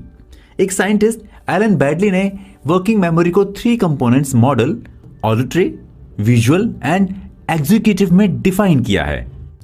इसके अकॉर्डिंग पहला कंपोनेंट हमें ऑडिटरी इंफॉर्मेशन यानी सुनी हुई जानकारी को रिटेन करने में हेल्प करता है। बैडली ने इसे साउंड डाइड लूप कहा है। और सेकंड कंपोनेंट हमें विजुअल इंफॉर्मेशन स्टोर करने में हेल्प करता है। एंड द थर्ड कंपोनेंट एक कंट्रोल टास्क है जिसे सेंट्रल एग्जीक्यूटिव कहा जाता है, जिसका काम हमारी वर्क मेमोरी में सारी एक्टिविटीज का ट्रैक रखना है। हमारे दिमाग में सारी चीजें लाइब्रेरी मॉडल में स्टोर होती हैं। एक लाइब्रेरी की ही तरह हमारे दिमाग में चीजें स्टोर हो जाती हैं और रिक्वायरमेंट के अकॉर्डिंग उन्हें रिट्रीव किया जाता है। Ancient philosophers and modern scientist इस बात को मानते हैं कि हमारे पास डिफरेंट टाइप के रिकैप्चरिंग सिस्टम होते हैं। वो इस बात पर डिपेंड करता है कि हमें किस तरह की इंफॉर्मेशन चाहिए और उस मेमोरी को हमारे दिमाग में आए हुए कितना टाइम हुआ है, यानी कब हमने पहली बार उस इंफॉर्मेशन को गैदर किया था। हम जानते हैं कि मोस्ट ऑफ द इंफॉर्मेशन कुछ ही मिनटों में गायब हो जाती हैं और हम अक्सर भूल जाते हैं कि हमने 30 दिन पहले किस क्लास में क्या सीखा था या किसी से क्या सुना था। तो हम कैसे गारंटी दे सकते हैं कि कोई भी इंफॉर्मेशन हमारी लॉन्ग टर्म मेमोरी में बनी रहेगी या रिटेन करेगी। अब बात यह आती है कि आखिर ये लॉन्ग टर्म मेमोरीज बनती कैसे हैं। लॉन्ग टर्म मेमोरीज तब बनती हैं जब हिपोकैम्पस एंड कॉर्टेक्स के बीच एक टू वे कम्युनिकेशन होता है। जब तक कि हिपोकैम्पस उस कनेक्शन को ब्रेक नहीं कर देता और मेमोरी कॉर्टेक्स में फिक्स हो जाती है, विच कैन टेक ईयर्स, मतलब उसमें सालों भी लग सकते हैं। और एक बार जब ये प्रोसेस पूरा हो जाता है तो आपको कुछ भी याद रखने के लिए सोचने की या एफर्ट्स करने की जरूरत नहीं होती, क्योंकि आपका ब्रेन ये काम बाय डिफॉल्ट कर लेता है। लेकिन प्रैक्टिकल टर्म्स में इसका मतलब क्या है, ये जानना बहुत जरूरी हो जाता है कि आखिर ये कैसे किया जा सकता है। और इस बारे में हम बात करेंगे अपने अगले एपिसोड में, जहां हम बताएंगे कि कैसे आप किसी भी इंफॉर्मेशन को लॉन्ग टर्म के लिए सेव कर सकते हैं।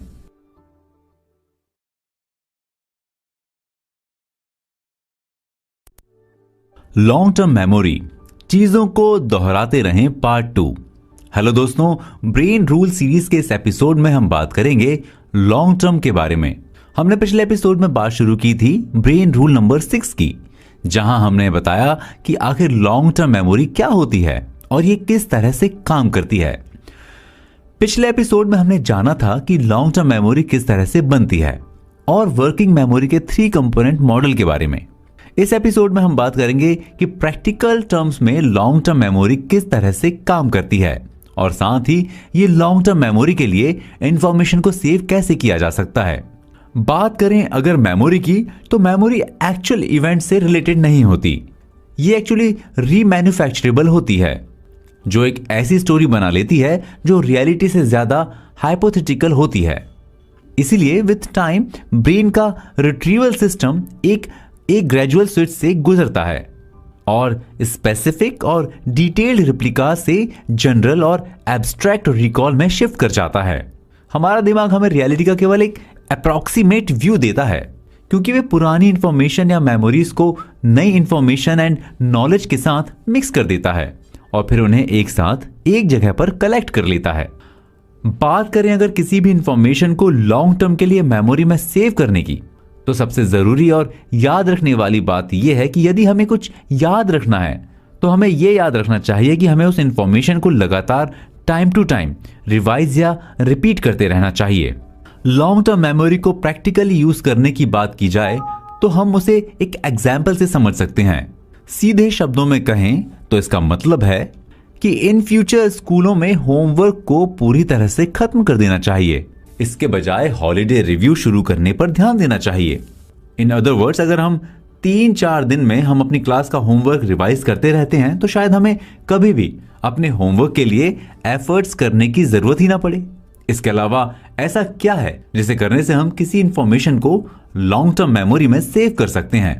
लेकिन अब इस लॉन्ग टर्म मेमोरी को ज्यादा रिलायबल कैसे बनाया जा सकता है। लॉन्ग टर्म मेमोरी को रिलायबल बनाने का बेस्ट तरीका है कि हमें टाइम टू टाइम उसमें नई जानकारी को ऐड करते रहना चाहिए और समय समय पर उसे रिवाइज करते रहना चाहिए। तो दोस्तों, ऐसे ही और भी कई ब्रेन रूल्स अभी बाकी हैं जिनके बारे में बात करेंगे हम आने वाले एपिसोड्स में। अगले एपिसोड में हम आपको बताएंगे कि आखिर किस तरह से आपकी नींद यानी आपकी स्लीप आपके ब्रेन को इफेक्ट करती है और किस तरह से हम नींद और अपने स्लीपिंग पैटर्न में चेंजेस करके अपने ब्रेन की पावर को बढ़ा सकते हैं। तो चलिए चलते हैं अपने अगले एपिसोड पर।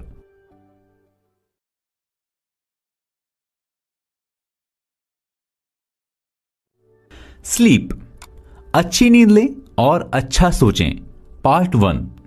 हेलो दोस्तों, ब्रेन रूल्स के आज के एपिसोड में हम बात करेंगे एक ऐसी चीज के बारे में जिसके बिना अपनी लाइफ को इमेजिन कर पाना इम्पॉसिबल लगता है। यह कहा जाए कि उसके बिना लाइफ की कंप्लीट साइकिल ही बिगड़ जाती है।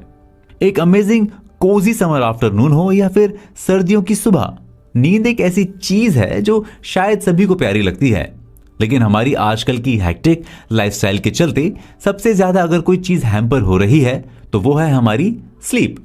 जी हाँ, बात करें अगर ब्रेन की प्रॉपर फंक्शनिंग की तो स्लीप या नींद एक ऐसी चीज है जिस पर इसका बहुत गहरा इंपैक्ट पड़ता है। और शायद इसीलिए जब जॉन मैडिना ने ब्रेन रूल्स पर रिसर्च की तो उन्होंने स्लीप पर एक कंप्लीट चैप्टर लिखा जो बताता है कि किस तरह एक अच्छी नींद के साथ यानी एक अच्छे स्लीप रूटीन के साथ हमारा दिमाग बेहतरीन तरीके से काम करता है। ईयर 1965 में 17 साल के रैंडी गार्डनर ने यह डिसाइड किया कि अपने साइंस प्रोजेक्ट के लिए वो 11 दिन तक बिल्कुल भी नहीं सोएगा। एंड टू एवरीवन्स सरप्राइज उसने उस साल एक वर्ल्ड रिकॉर्ड क्रिएट किया, सबसे ज्यादा टाइम तक बिना सोए रहने का। इस प्रोजेक्ट ने साइंटिस्ट विलियम डेम का अटेंशन ग्रैब किया और उनको गार्डनर पर रिसर्च करने की परमिशन मिल गई। और जब उन्होंने रैंडी के स्लीप पैटर्न और बिहेवियर को डीपली स्टडी किया तो उन्हें पता चला कि एक्चुअली उस टीनेजर ब्रेन में क्या क्या डिफरेंट एक्टिविटीज हुई, कौन कौन से मेजर चेंजेस हुए। बट उन्हें एक बात जो पता चली कि ना सोने की वजह से गार्डनर में बहुत सारे बिहेवियरल चेंजेस आए जो कि डिफरेंट और अनयूजुअल थे। गार्डनर बहुत ही ज्यादा चिड़चिड़ा, भुलक्कड़ और डिप्रेस हो चुका था, जो काफी ऑब्वियस है क्योंकि ना सोने की वजह से उसका ब्रेन बहुत ज्यादा थका हुआ था और ये उसका ही रिजल्ट था। और अपने प्रैक्टिकल के 5th डे पर गार्डनर के दिमाग में होने वाले चेंजेस अल्जाइमर के सिम्टम्स क्रिएट कर रहे थे। चलिए हम आपसे एक क्वेश्चन पूछते हैं, क्या आप हर दिन लगभग 3 बजे टायर्ड फील करते हैं? अगर हां तो क्या आप जानते हैं क्यों? नहीं, ये आपके काम या बच्चों के कारण नहीं है। ऐसा इसलिए है क्योंकि ब्रेन को actually time to time nap की रिक्वायरमेंट होती है। रिसर्चर्स ने रात की ही नहीं दिन की नींद पर भी रिसर्च की है और पाया कि अपनी प्रोडक्टिविटी को बनाए रखने के लिए दिन में नैप्स लेना भी बहुत हेल्प करता है। हमारा दिमाग कॉन्स्टेंटली एक टिफ में रहता है बिटवीन सेल्स एंड केमिकल जो हमें सुलाने की कोशिश करते हैं, वो सेल्स और केमिकल्स जो हमें जगा के रखते हैं। चलिए इसे दूसरी तरह से समझते हैं। सोना बिल्कुल भी ऐसा नहीं है जिसे इवोल्यूशन कभी भी इनकरेज नहीं करता, बिकॉज आफ्टर ऑल अगर आपके पास हर समय शेर या दूसरे जंगली जानवर घूम रहे हों तो 8 घंटे की नींद एक बहुत अच्छा ऑप्शन नहीं है, लेकिन फिर भी स्लीपिंग आवर्स तक एग्जिस्ट कर रही है। लेकिन इसका रीजन क्या है? ये एक बहुत ही इंपॉर्टेंट प्रोसेस है, स्पेशली आफ्टरनून नैप। वेल, अगले एपिसोड में हम बात करेंगे स्लीप की इंपॉर्टेंस की और किस तरह से यह हमारे सोचने की ताकत यानी हमारी थिंकिंग एबिलिटीज को इफेक्ट करती है।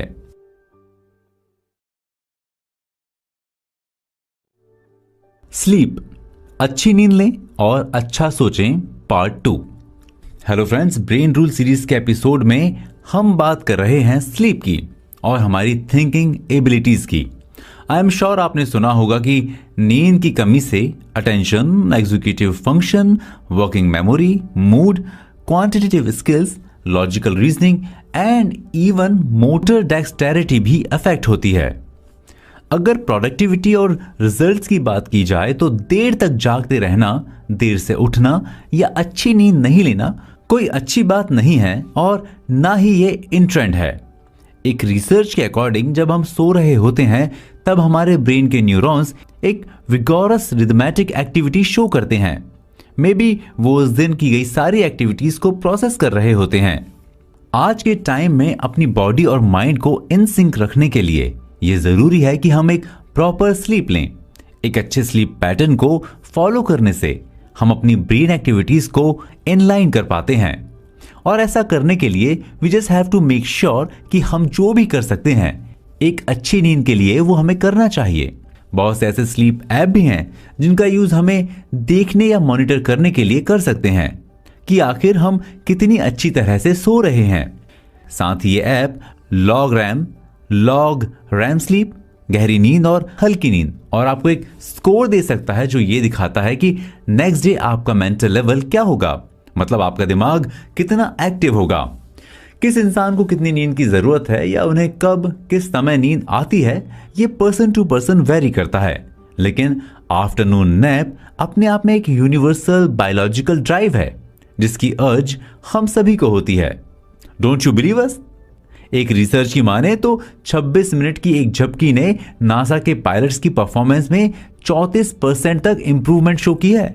डॉक्टर मेडिना इस बात से एग्री करते हैं कि हर इंसान की नींद की जरूरत अलग होती है, लेकिन circadian rhythm expert doctor Sachin Panda बताते हैं कि 8 घंटे की नींद हर किसी के लिए एक डेफिनेट अमाउंट ऑफ स्लीप नहीं है, लेकिन 7-8 घंटे बिस्तर पर रहने का एम सबका होता है। इसका अर्थ है कि आप जाग सकते हैं और पढ़ सकते हैं या ध्यान कर सकते हैं, और आप तब भी एक प्रोडक्टिव डे के लिए ट्रैक पर रहेंगे, मतलब आपकी प्रोडक्टिविटी में ऐसा कोई चेंजेस नहीं होंगे। हाँ, लेकिन नींद की कमी हमारी बॉडी और ब्रेन को बहुत ही एडवर्सली अफेक्ट करती है। सिंपल शब्दों में इसे समझने की कोशिश की जाए तो नींद की कमी के कारण बॉडी और ब्रेन के सारे फंक्शंस डिस्टर्ब हो जाते हैं, जिसका डायरेक्ट असर हमारी प्रोडक्टिविटी पर पड़ता है। हम फिजिकल एक्सरसाइज की बात करें तो हमेशा ही ये कहा जाता है कि एक अच्छी फिजिक पाने के लिए ये बहुत जरूरी है कि हम कम से कम 7 घंटे की नींद लें, यानी कि हमारी बॉडी को 7 घंटे के मिनिमम रेस्ट की नीड होती है। और अगर हम ऐसा नहीं करते तो इसके साइड इफेक्ट हमें देखने को मिलते हैं, जैसे apatite loss, tiredness, slogging of brain and और भी बहुत कुछ। स्लीप रूल यूज करके, यानी हम अपनी लाइफस्टाइल में एक प्रॉपर स्लीप रूटीन ऐड करके हम एक बेहद प्रोडक्टिव इंसान बने रह सकते हैं। और इन सब के लिए आपको क्या करना है? अपनी स्लीप को, उसके पैटर्न को प्रॉपर मॉनिटर करना है। सो अब आप किस चीज का इंतजार कर रहे हैं? It's time for sleep revolution. So ये तो हमने जान लिया कि एक अच्छी productive functioning body and brain के लिए नींद कितनी जरूरी है। ब्रेन रूल्स के अगले एपिसोड में हम बात करेंगे कि जब आप और हम स्ट्रेस्ड होते हैं तो आखिर उसका हमारे शरीर पर और दिमाग पर क्या असर होता है, और कैसे हम इस स्ट्रेस को ओवरकम करके अपनी लाइफ को बैलेंस्ड बना सकते हैं। तो चलिए फिर चलते हैं हम अपने नेक्स्ट एपिसोड पर।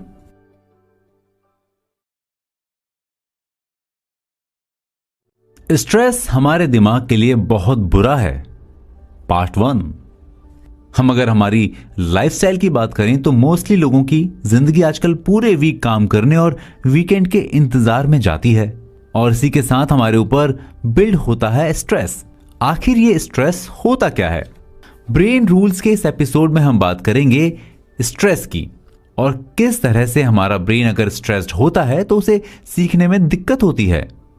जॉन मेडिना ने अपने ब्रेन रूल्स में काफी डिटेल में बताया है कि किस तरह एक दिमाग जब वो टेंस्ड या स्ट्रेस्ड होता है तो वो कुछ भी प्रोसेस कर पाने में सफिशिएंट नहीं होता है। सबसे पहले हम जानते हैं कि स्ट्रेस है क्या। स्ट्रेस हमारी बॉडी के डिफेंस मैकेनिज्म का डायरेक्ट प्रोडक्ट है। हाँ, हमारी बॉडी का defence mechanism the release of adrenaline and cortisol, जिसे किसी भी डेंजर सिचुएशन में क्विक रिस्पॉन्स बिल्ड करने के लिए बनाया था। जैसे अगर कोई शेर एकदम से आपके सामने आ जाए तो आप क्या करेंगे?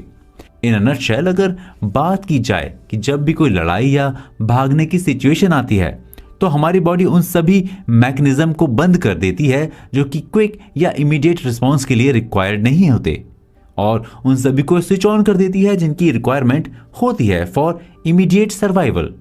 आपका दिमाग लगभग 30 सेकंड तक चलने वाले तनाव से निपटने के लिए बनाया गया है। दिमाग को लंबे समय तक चलने वाले तनाव के लिए नहीं बनाया गया है। हमारा और आपका दिमाग लगभग 30 सेकंड तक रहने वाले किसी भी स्ट्रेस से निपटने के लिए बनाया गया है। ब्रेन को किसी भी लॉन्ग टर्म स्ट्रेस के लिए डिजाइन नहीं किया गया है, स्पेशली तब जब आपको लगता है कि आपका उस पर कोई कंट्रोल नहीं है। इसको क्या एग्जाम्पल से समझें तो एक सैबर टूथ टाइगर अगर आपको खा लेता है या आप वहां से खिसक जाते हैं, ये सिर्फ विद इन अ मिनट होगा, लेकिन अगर आपका बॉस बहुत बुरा है तो ये सैबर टूथ टाइगर कई सालों तक आपके सामने ही रहेगा और धीरे धीरे आप डीरेगुलेट करना शुरू कर देंगे। और अगर आप एक बैड मैरिज में हैं तो ये सैबर टूथ टाइगर आपके पास आपके बेड पर होता है और वही सेम चीज होती है और आप ब्रेन को श्रिंक होते देखते हैं, यानी हमारे ब्रेन की कैपेबिलिटीज कम हो जाती हैं। स्ट्रेस ऑलमोस्ट हर तरह के कॉग्निशन को डैमेज कर देता है जो एग्जिस्ट कर रहा है, या एग्जीक्यूटिव फंक्शन और मेमोरी को भी हार्म करता है और ये आपके मोटर स्किल्स को भी नुकसान पहुंचाता है। जब हम बहुत लंबे टाइम तक स्ट्रेस में रहते हैं तो इससे आपका इम्यून रिस्पॉन्स बहुत ज्यादा बैडली इफेक्ट होता है। आप बहुत ज्यादा बीमार पड़ने लगते हैं, आपकी स्लीपिंग एबिलिटी डिस्टर्ब हो जाती है एंड इवेंचुअली आप डिप्रेस हो जाते हैं। लेकिन ये स्ट्रेस रिस्पॉन्स क्या होता है और किस तरह से हमारे ब्रेन की प्रोग्रामिंग और उसकी एफिशिएंसी को हैमर करता है, इसके बारे में हम बात करेंगे ब्रेन रूल्स के अगले एपिसोड में। तो चलिए चलते हैं अपने अगले एपिसोड पर।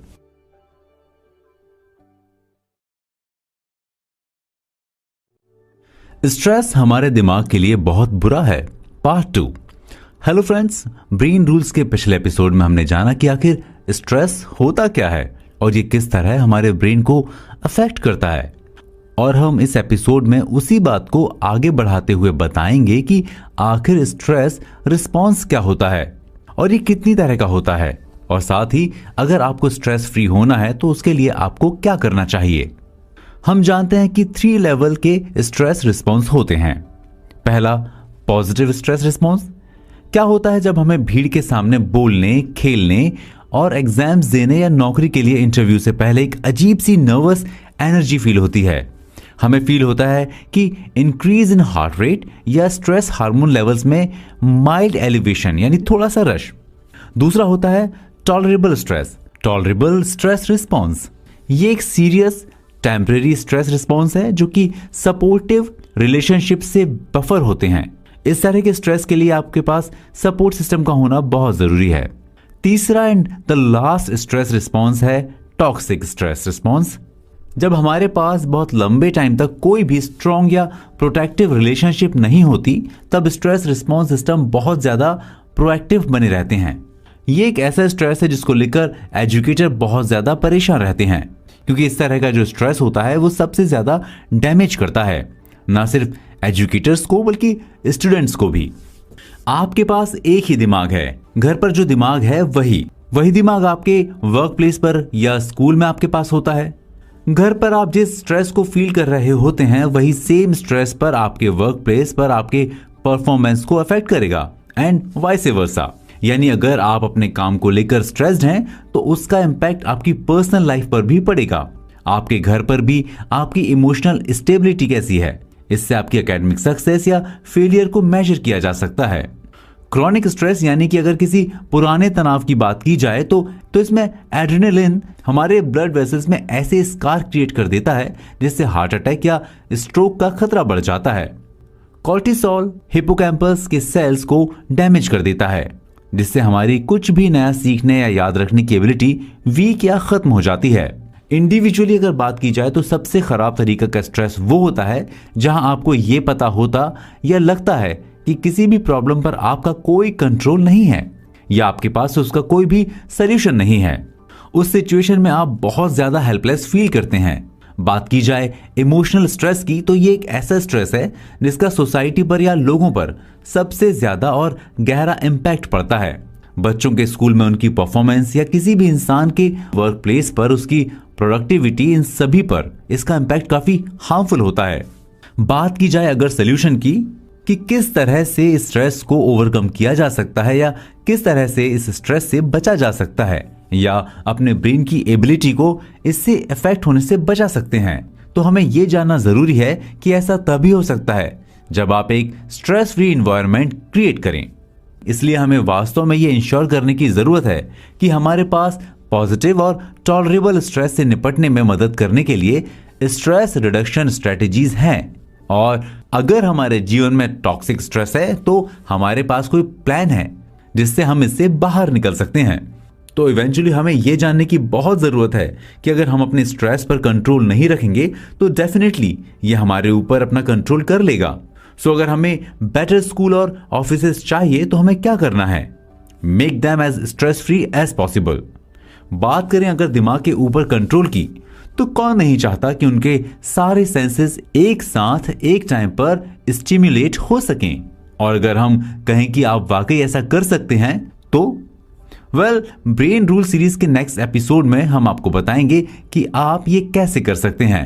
तो चलिए चलते हैं अपने नेक्स्ट एपिसोड पर।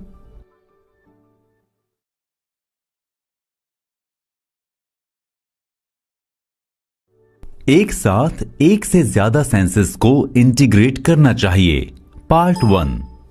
कभी कभी किसी को देखकर लगता है कि यार इस इंसान को इतना सब कुछ कैसे याद रह जाता है। या जब हम स्कूल या कॉलेज में थे तो उस टॉपर स्टूडेंट को देखकर लगता था कि इतना याद कैसे कर लेता है, कैसे किसी की मेमोरी इतनी शार्प हो सकती है। क्या आप जानते हैं कि क्यों कुछ लोगों के पास अनलिमिटेड मेमोरीज होती हैं? दोस्तों, ब्रेन रूल्स के आज के इस एपिसोड में हम बात करेंगे कि किस तरह से आप अपने सेंसेस को कंट्रोल करके या स्टिम्युलेट करके अपने ब्रेन की मेमोरी पावर को बढ़ा सकते हैं and can have super memory. हमने आपसे पूछा था कि क्यों कुछ लोगों के पास अनलिमिटेड मेमोरीज होती हैं। आपको बताते हैं कि आखिर ऐसा क्यों होता है। ऐसा इसलिए होता है क्योंकि वो लोग चीजों को याद रखने के लिए अपने एक से ज्यादा सेंसेस का यूज करते हैं। सुनकर अजीब लगता है ना कि ऐसे कैसे हो सकता है। जस्ट आस्क सिनेस्थेसिस्ट, यानी वे लोग जो सिर्फ रंगों को सूंघते हैं या साउंड को देखते हैं। अपेरेंटली वे लोग चीजों को एक अनयूजुअल वे में याद रख सकते हैं। सुनकर काफी कॉम्प्लिकेटेड सा लगता है, लेकिन इस कॉन्सेप्ट को समझने का एक बहुत अंडरस्टैंडेबल रीजन है। क्या आप जानते हैं कि हम अपने सेंसेस के थ्रू किसी घटना के बारे में इंफॉर्मेशन को एब्जॉर्व करते हैं। हम इसे इलेक्ट्रिकल सिग्नल में ट्रांसलेट करते हैं, कुछ देखकर और कुछ दूसरे साउंड से। इन सिग्नल्स को दिमाग के अलग अलग हिस्सों में फैलाते हैं और फिर उस इंसिडेंट को एज अ होल रिकंस्ट्रक्ट करते हैं। जैसा कि हमने पहले के रूल्स में सीखा कि हमारा ब्रेन या मेमोरी इज ऑल अबाउट उसकी अलग अलग डॉट्स को जोड़ने की कैपेबिलिटीज के बारे में है। यानी दिमाग उन हिस्सों को वायर करने के लिए जो इंफॉर्मेशन को रखते हैं या स्टोर करते हैं। ऐसा लगता है कि हमारा ब्रेन किन्हीं भी सिग्नल्स को कंबाइन करने के लिए हमारे पास्ट एक्सपीरियंस पर डिपेंड करता है और इसे दो अलग अलग लोग एक ही इवेंट को अलग अलग तरह से एक्सपीरियंस कर सकें। जस्ट इमेजिन द पावर जब आप चीजों को एक साथ जोड़ने के लिए कड़ी मेहनत करते हैं, यानी when you are hard wired to connect them, क्योंकि आप उस समय चीज को एक से ज्यादा तरीकों से एक्सपीरियंस करते हैं। हमारे सेंसेस एक साथ काम करते हैं, इसीलिए उन्हें स्टिम्युलेट करना बहुत जरूरी है।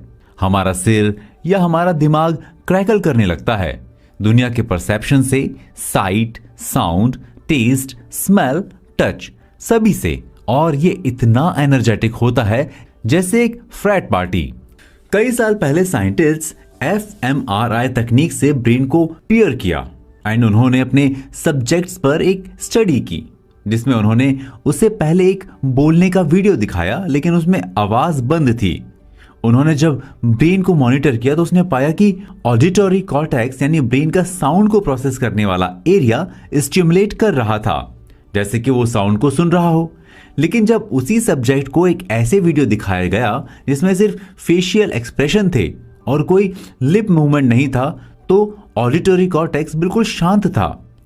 ये कंक्लूजन सामने आया कि विजुअल इनपुट्स ऑडिटरी इनपुट्स को इफेक्ट करते हैं, इवन साउंड बंद ही क्यों ना हो।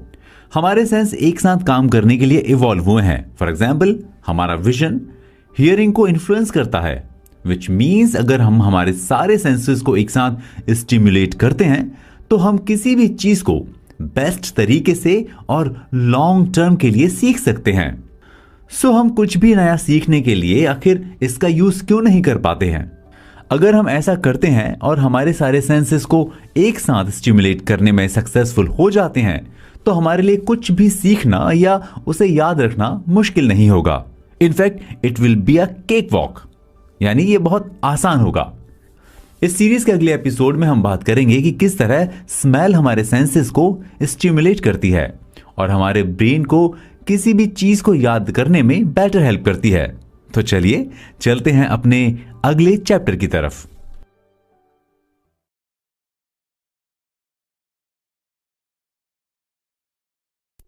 एक साथ एक से ज्यादा सेंसेस को इंटीग्रेट करना चाहिए, पार्ट 2। फ्रेंड्स, पिछले एपिसोड में हम बात कर रहे थे ब्रेन रूल नंबर 9 की, जहां हमने जाना कि किस तरह से जब हम अपने सारे सेंसेस का यूज करते हैं या उन्हें स्टिमुलेट करते हैं तो ऐसा करके हम हमारी मेमोरी की पावर को बढ़ा सकते हैं। आज के इस एपिसोड में हम जानेंगे कि कैसे स्मेल हमारे सेंसेस को इंटीग्रेट करती है। मेमोरी को इवोक करने के लिए स्मेल अनयूजुअली इफेक्टिव होती है। अगर आप किसी फिल्म पर डिटेल्ड टेस्ट कर रहे हैं और आपके आसपास एयर में पॉपकॉर्न की स्मेल आ रही है तो डेफिनेटली 10 से 50% ज्यादा याद रहेगा। अगर कहा जाए कि स्मेल बिजनेस के लिए बहुत इंपॉर्टेंट है, जब आप स्टारबक्स में जाते हैं तो सबसे पहली चीज जो आप स्मेल करते हैं वो है कॉफी। उन्होंने ओवर द इयर्स ये इंश्योर किया है कि ऐसा ही हो और उसके लिए बहुत सारे एफर्ट्स किए हैं। स्मेल में मेमोरीज को वापस लेकर आने की एक अनयूजुअल पावर होती है, क्योंकि स्मेल सिग्नल थैलेमस को बाईपास करते हैं और सीधे अपने डेस्टिनेशन की ओर जाते हैं। और स्मेल डायरेक्टली एमिगडाला को स्टिमुलेट करती है, जो कि इमोशंस को स्टिमुलेट करता है। एक स्टडी से पता चला है कि स्मेल और स्लीप का combination better declare memory consolidation है। हम सबसे अच्छी तरह से कुछ भी तब सीख सकते हैं जब हमें कई डिफरेंट सेंसेस को एक साथ स्टिमुलेट करते हैं, और ऐसा इसलिए क्योंकि हमारे सेंसेस एक साथ मिलकर काम करते हैं। जॉन मेडिना एक एग्जाम्पल देते हुए कहते हैं कि अगर मैं अपने फोकस को सुधारना चाहता हूं तो मैं अपने साथ एक पेपरमिंट एसेंशियल ऑयल की बोतल रखता हूं ताकि मैं कुछ नया लिखने पर फोकस कर सकूं। इस तरह की चीजें हमने अक्सर डिपार्टमेंटल स्टोर में देखी हैं, जहां वो लोग शॉपिंग एक्सपीरियंस को बेटर बनाने के लिए डिफरेंट तरह के सेंट्स को रखते हैं। यहां तक कि कुछ स्टोर स्टारबक्स अपने वर्कर्स को सेंट्स यूज करने की परमिशन नहीं देते, क्योंकि ये कस्टमर को कॉफी की स्मेल से डिस्ट्रैक्ट कर देगा। किसी भी तरह से जितना ज्यादा हम मल्टी सेंसरी एक्सपीरियंस गेन कर सकते हैं, चाहे वो स्कूल में हो या वर्क प्लेस में, हम अपने रिजल्ट्स को उतना ही ज्यादा बेटर कर सकते हैं। सोचिए क्या होगा जब हमें किसी इंफॉर्मेशन को मल्टी डिसिप्लिनरी एक्सपीरियंस की तरह प्रेजेंट करते हैं और उसके बाद सिर्फ इंफॉर्मेशन को ही रिप्लिकेट नहीं करते, बल्कि उसके प्रेजेंटेशन के मेथड को भी रिप्लिकेट किया और फर्स्ट री परफॉर्मेंस विजुअली प्रेजेंट किया जाता है, और दूसरा ऑडिटोरली और तीसरा किनेस्थेटिकली। अब बात की जाए कि लर्निंग लिंक क्या है। वो लोग जो मल्टी सेंसरी इन्वायरमेंट्स में रहते हैं वो उन लोगों से बेटर होते हैं या बेहतर तरीके से सीखते हैं जो कि यूनिसेंसरी इन्वायरमेंट में रहते हैं। उनके पास बेटर रिजोल्यूशन के साथ ज्यादा मेमोरीज होती हैं जो उन्हें याद रहती हैं और वो काफी ज्यादा समय तक उनकी मेमोरी में बनी रहती हैं, इवन 20 साल बाद भी। सो इवेंचुअली हम ये समझ सकते हैं कि किस तरह से जब हमारे सारे सेंसेस को एक साथ वर्क करने के लिए प्रोसेस कर लेते हैं या उन्हें ऐसे स्टिमुलेट करते हैं कि सभी सेंसेस इन कोऑर्डिनेशन वर्क कर सकें, तो हम हमारी मेमोरी को बेटर प्रोसेस कर सकते हैं। इस सीरीज के अगले चैप्टर में हम बात करेंगे विजन की, यानी कि दृष्टि की, कि किस तरह से हमारी देखने की क्षमता हमारे बाकी सभी सेंसेस से ज्यादा स्ट्रांग होती है और किस तरह से ये हमारे ब्रेन और मेमोरी को स्ट्रेंथन करती है। तो चलिए चलते हैं अपने अगले एपिसोड पर।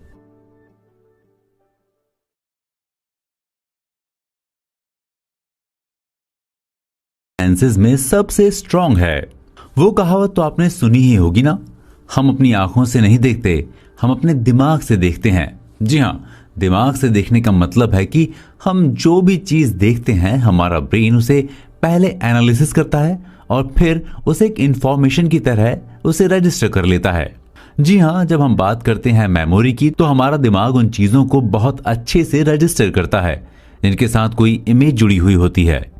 आज के इस एपिसोड में हम बात करेंगे विजन की और किस तरह विजन हमारे सभी सेंसेस में सबसे ज्यादा डोमिनेटिंग होता है और हमारे ब्रेन को चैनलाइज करता है। जॉन मेडिना ने अपने ब्रेन रूल नंबर 10 में विजन और उसके इंपैक्ट के बारे में काफी डिटेल में एक्सप्लेन किया है। हम ह्यूमंस पिक्चर्स या फिगर्स को याद रखने में इनक्रेडिबल होते हैं। आप कोई भी इंफॉर्मेशन सुनिए और 3 दिन बाद उसका सिर्फ 10% ही याद रहेगा और उसमें एक पिक्चर या फिगर ऐड कर दें तो आपको 65% तक याद रहेगा।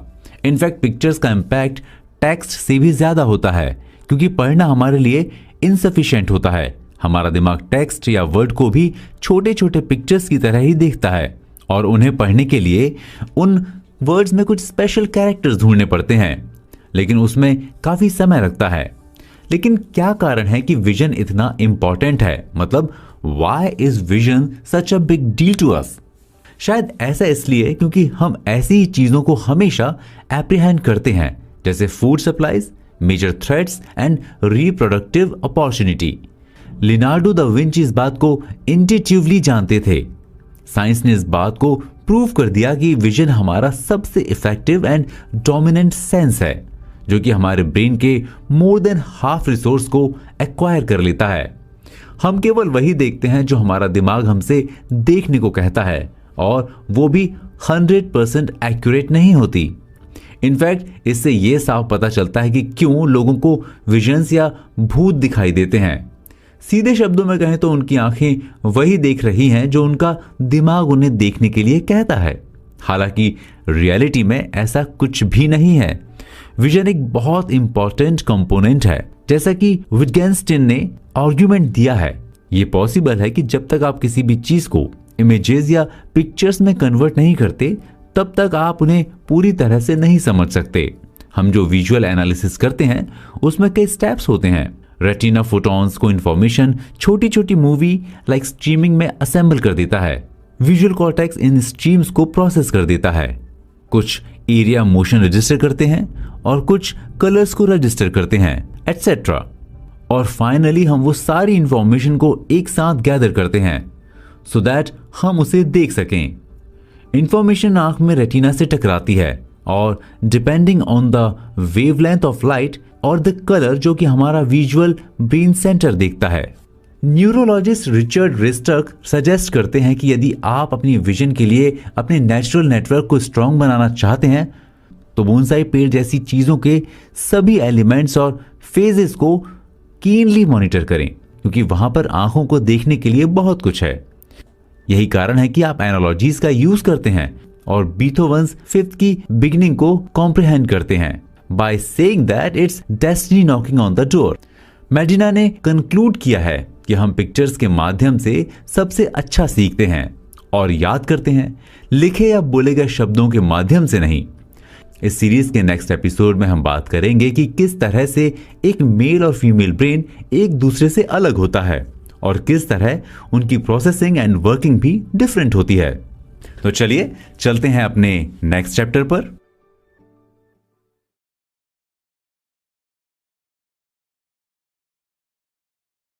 जेंडर, मेल और फीमेल ब्रेन अलग होते हैं, पार्ट 1। हेलो दोस्तों, जब हम ब्रेन की या मेंटल हेल्थ की बात करते हैं तो हमेशा यही कहा जाता है कि फीमेल्स और मेल्स के इश्यूज अलग होते हैं और उन्हें अलग तरह से डील किया जाता है। लोग चाहे कुछ भी कहें, लेकिन सच तो यह है कि women are actually more complex sex, यानी कि फीमेल्स को समझना वाकई थोड़ा सा कॉम्प्लेक्स हो सकता है। मगर ऐसा आखिर होता क्यों है? वेल दोस्तों, इस एपिसोड में हम बात कर रहे हैं फीमेल और मेल ब्रेन की। किस तरह एक महिला और पुरुष का दिमाग एक दूसरे से अलग होता है और ये किस तरह से काम करते हैं। तो हम बता रहे हैं कि फीमेल्स और मेल्स के ब्रेन अलग होते हैं, लेकिन अलग क्या है? अगर साइकेट्रिक डिसऑर्डर की या सीवियरिटी या उसके टाइप के बारे में बात की जाए तो मेंटल हेल्थ प्रोफेशनल्स ने कई सालों से रिसर्च करके ये जाना है कि इनमें सेक्स बेस्ड डिफरेंसेस होते हैं। जैसे फीमेल्स के कंपैरिजन में मेल्स शिजोफ्रेनिया से ज्यादा सीवियरली अफेक्टेड होते हैं। By more than 2 to 1 females males की तुलना में ज्यादा डिप्रेस्ड होती हैं। ये एक ऐसा फिगर है जो प्यूबर्टी के साथ शुरू होता है और 50 इयर्स तक की उम्र तक बना रहता है। अगर बिहेवियर के बारे में कहा जाए तो पुरुष महिलाओं की तुलना में ज्यादा एंटी सोशल बिहेवियर एग्जिबिट करते हैं। महिलाओं को घबराहट ज्यादा होती है। आदमियों को शराब और ड्रग्स की लत महिलाओं से ज्यादा होती है। ज्यादातर एनोरेक्सियस फीमेल्स होती हैं। और भी बहुत सारे ऐसे डिफरेंसेस हैं जो हमें ये सोचने और मानने पर मजबूर कर देते हैं कि मेल्स और फीमेल्स एक दूसरे से कई तरह से अलग हैं। लेकिन आखिर इनमें अलग क्या है? ऐसी कौन सी चीज है जो दोनों को एक दूसरे से अलग बनाती है? अगर एक ह्यूमन बॉडी को बनाने की बात की जाए तो हमारी बॉडी क्रोमोसोम से बनी होती है, जो कि हमारे डिफरेंसेस को डिफाइन करते हैं। ये क्रोमोसोम होते हैं एक्स एंड वाई। अगर दिमाग के बारे में डिटेल से जान जाए तो पता चलता है कि एक्स क्रोमोसोम हमारे ब्रेन बनाने में ज्यादा इंपॉर्टेंट रोल प्ले करते हैं। पुरुष में एक ही एक्स क्रोमोसोम पाया जाता है, जबकि फीमेल में 2 एक्स क्रोमोसोम मिलते हैं। हालांकि इनमें से एक बैकअप की तरह काम करता है, लेकिन ये क्रोमोसोम्स एक कॉग्निटिव हॉटस्पॉट हैं, जो कि अपने साथ उन जीन्स का एक बहुत बड़ा परसेंटेज कैरी करता है जो कि ब्रेन के बनने में इन्वॉल्व होते हैं। ऑल्सो एक्स क्रोमोसोम में अप्रॉक्स 1500 जीन्स होते हैं, जो कि करस्पॉन्डिंग मेल वाई क्रोमोसोम से 15 टाइम्स ज्यादा होते हैं। और शायद इसीलिए फीमेल्स जेनेटिकली ज्यादा कॉम्प्लेक्स होती हैं। उनके सेल्स में मिलने वाली एक्टिव क्रोमोसोम्स मॉम और डैड दोनों के सेल्स का मिक्स होते हैं, जबकि मेल्स में होते हैं वाई क्रोमोसोम, जो कि कंपैरेटिवली वीक होते हैं। अगर जनरल व्यू में देखा जाए तो मेल्स में मेंटल रिटार्डेशन फीमेल्स के कंपैरिजन में ज्यादा है। ऐसा इसलिए है क्योंकि अगर मेल का एक एक्स क्रोमोसोम काम करना बंद कर देता है या बैडली अफेक्टेड हो जाता है तो उनके पास दूसरी कोई चीज नहीं है डिपेंड होने के लिए, और इसका सीधा असर उनके ब्रेन पर पड़ता है। जबकि फीमेल्स के केस में ऐसा नहीं है।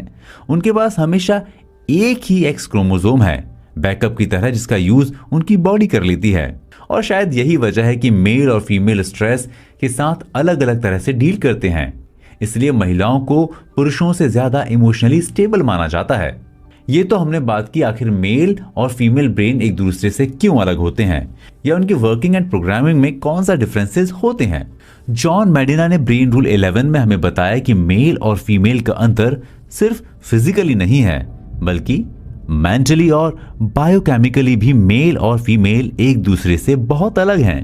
इस रूल के साथ नेक्स्ट एपिसोड में हम बात करेंगे कि आखिर अलग होने के कारण ऐसी कौन सी चीजें या बातें हैं जहां पर कि मेल और फीमेल का दिमाग अलग है। ये पता चलता है और देखेंगे कि किन सिचुएशंस में ये ब्रेन्स कैसे रिएक्ट करता है।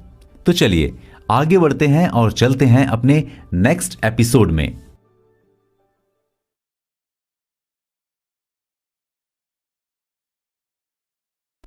जेंडर, मेल और फीमेल ब्रेन अलग होते हैं, पार्ट 2।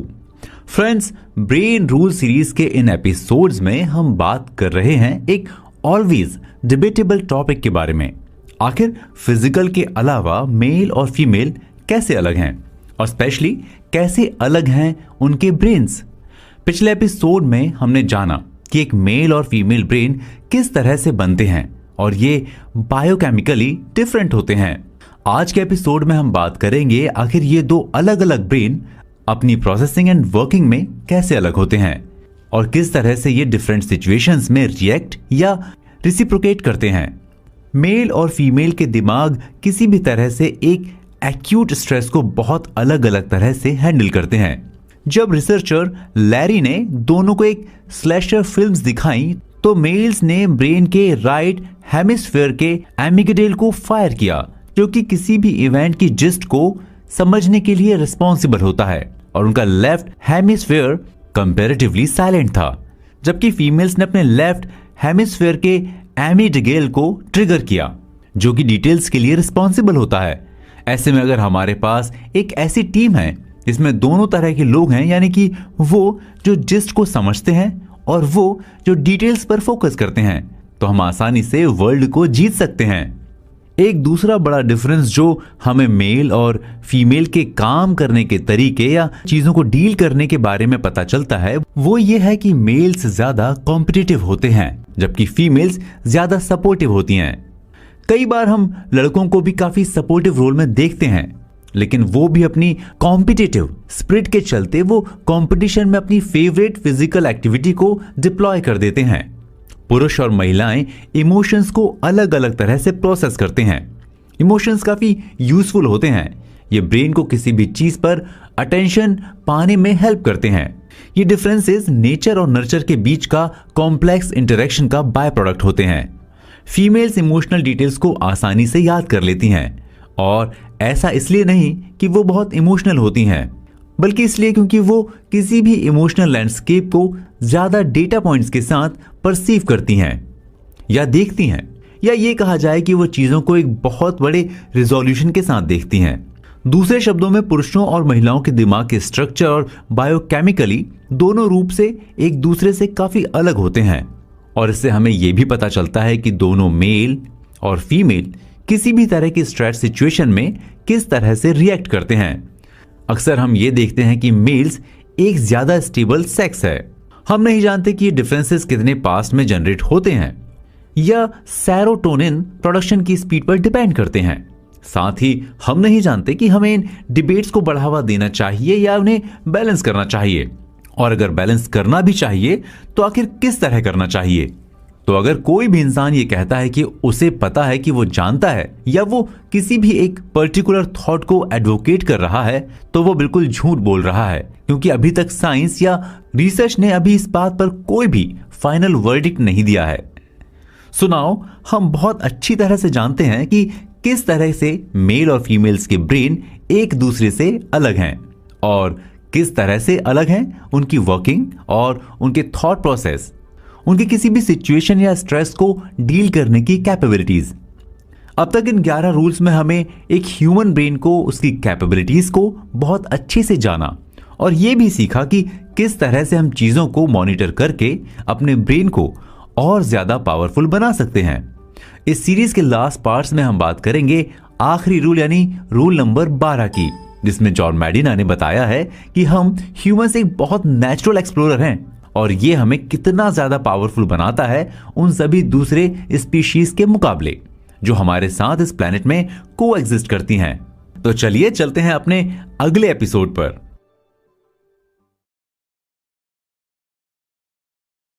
इंसान एक पावरफुल नेचुरल एक्सप्लोरर है, पार्ट 1। दोस्तों, हम सब ने सुना होगा कि सीखने की कोई उम्र नहीं होती और एक इंसान कितना भी सीख ले वो कभी भी ज्यादा नहीं हो सकता, एंड एक इंसान अपनी सारी लाइफ सीखता ही रहता है। पर यह सीखने का प्रोसेस ऐसा क्यों है? क्या है जो हम ह्यूमंस को हमेशा ही सीखते रहने के लिए मोटिवेट करता है? ब्रेन रूल्स की सीरीज के आखिरी पार्ट में हम बात करेंगे कि आखिर जब हमारा ब्रेन पूरी तरह से एक्टिवेट होकर काम करता है तो हम कितने पावरफुल बन जाते हैं और क्या है वो सीखने का प्रोसेस जिसने हम ह्यूमंस को इवॉल्व होने में इतनी मदद की और हमें सर्वाइवर्स बना दिया। एक छोटे बच्चे की बात करते हैं। जब हम एक बच्चे को किसी काम को करने को मना करते हैं तो हमने अक्सर देखा है कि वो उस काम को करने के लिए इतना उत्सुक हो जाता है कि उसके रिजल्ट्स के बारे में सोचे बिना वो उस काम को करने की पूरी कोशिश करता है। अगर हम एक बच्चे को ध्यान से देखेंगे तो हमें पता चलेगा कि बच्चे इस बात का परफेक्ट मॉडल हैं कि आखिर इंसान किस तरह से चीजें सीखता है। वो मॉडल है एक्टिव लर्निंग का। हम कभी भी चीजों को पैसिव तरीके से नहीं सीखते, हम हमेशा सीखते हैं एक्टिव वे में। इस बात को अगर हम आसान शब्दों में कहें तो हम कभी भी दूसरों को देखकर सीखने से ज्यादा खुद उस चीज को करके सीखते हैं, और जब हम ऐसा कुछ करते हैं तो वो बात या वो चीज हमारे दिमाग में बैठ जाती है। हम सीखते हैं बाय एक्टिव टेस्टिंग, यानी चीजों को ऑब्जर्व करके, हाइपोथेसिस बनाकर, एक्सपेरिमेंट करके और फिर उसको एक रिजल्ट में कंक्लूड करके। जैसे बच्चे किसी चीज पर एक्सपेरिमेंट करते हैं ये देखने के लिए आखिर वो किस तरह से रिएक्ट करेगी। दूसरे शब्दों में आप एक हाइपोथेसिस प्रेजेंट करते हैं, शेर एक ग्रेट क्रीचर है, फिर हम उसमें गलतियां ढूंढते हैं, वाओ देखो ये कितना डेंजरस है, और फिर आपके दिमाग का एक हिस्सा आपको बताता है कि अगर आपको इस प्लेनेट पर सरवाइव करना है तो आपको बदलने की जरूरत है, खुद को अपग्रेड करने की जरूरत है और अपनी पावर्स को समझने की नीड है। बेहतर होगा कि आप भागिए। हम सब जंगल में रहते थे, तब भी सवाना में बहुत से जंगली जानवर पाए जाते थे। वो आज भी पाए जाते हैं, लेकिन अब वो लंबी घास के पीछे छुप गए हैं। लेकिन जिन लोगों के बारे में आपको पता नहीं है वो आज भी उनका शिकार हो सकते हैं। सीखने का प्रोसेस एक ऐसा प्रोसेस है जो हमारी सर्वाइवल तकनीक का सबसे इंटीग्रल पार्ट है या जरूरी पार्ट है। एग्जाम्पल के तौर पर अगर हम देखें कि इंसान जब गुफाओं में रहता था और उसे कुछ भी नहीं आता था तब वो आसानी से किसी भी जानवर का शिकार बन जाता था। लेकिन फिर उसने हथियार बनाना सीखा और अब वो जानवरों का शिकार करने लगा। फिर उसने आग जलानी सीखी और अब वो अपना भोजन पका के खाने लगा। और फिर ऐसे ही धीरे धीरे वो चीजें सीखता गया और आगे बढ़ता गया और जंगल में रहने वाले एक चिंपांजी से एक सभ्य नागरिक बन गया और उसने अपनी एक सोसाइटी बना ली। सच में अगर देखा जाए तो ये हमारे सीखने का ट्रेट ही है जो हमें दूसरों से अलग बनाता है। अगर हम चीजों को ऑब्जर्व करके, एवेल्युएट करके एक्सप्लोर नहीं करते तो हम कभी भी सरवाइव करके वहां नहीं आ सकते थे जहां आज हमारी मानव जाति खड़ी है। लेकिन अब तो हम इतने सिविलाइज्ड हैं, हर स्पीशीज से काफी आगे हैं, इतने पावरफुल हैं, तो क्या अभी भी हमारे लिए सीखते रहना जरूरी है? और अगर है तो हम इसके लिए क्या कर रहे हैं? नेक्स्ट एपिसोड में हम बात करेंगे कि कैसे हम आज भी लगातार सीखते जा रहे हैं और हमारा नेचुरल एक्सप्लोरर होने का ट्रेट हमें और पावरफुल बना रहा है। दोस्तों, आप सुन रहे हैं ब्रेन रूल्स की ऑडियो बुक समरी मेरे यानी चेतन के साथ। तो चलिए चलते हैं अपने नेक्स्ट एपिसोड पर। इंसान एक पावरफुल नेचुरल एक्सप्लोरर है, पार्ट 2। दोस्तों, ब्रेन रूल सीरीज के पिछले एपिसोड में हम बात कर रहे थे सीखने के प्रोसेस की, यानी एक ऐसा प्रोसेस जिसने हमें सर्वाइवर्स की कैटेगरी में सबसे ऊपर पहुंचा दिया और साथ ही हम इस प्लेनेट पर शायद सबसे ज्यादा पावरफुल बना दिया। ब्रेन रूल सीरीज के इस आखिरी रूल में हम बात कर रहे हैं ह्यूमंस के 2 अमेजिंग ट्रेट्स की, यानी हमारा पावरफुल होना और हमारा नेचुरल एक्सप्लोरर होना। आपको क्या लगता है, क्या हम हमेशा सीखते रहते हैं या एक पॉइंट ऐसा आता है जब हम सीखना बंद कर देते हैं? सही सोचा आपने, हम हमेशा ही सीखते रहते हैं। पर ऐसा क्यों? जॉन मेडेना की रिसर्च की माने तो ऐसा इसलिए होता है क्योंकि हमारे एडल्ट ब्रेन के कुछ हिस्से एक बच्चे की तरह मैलेबल होते हैं।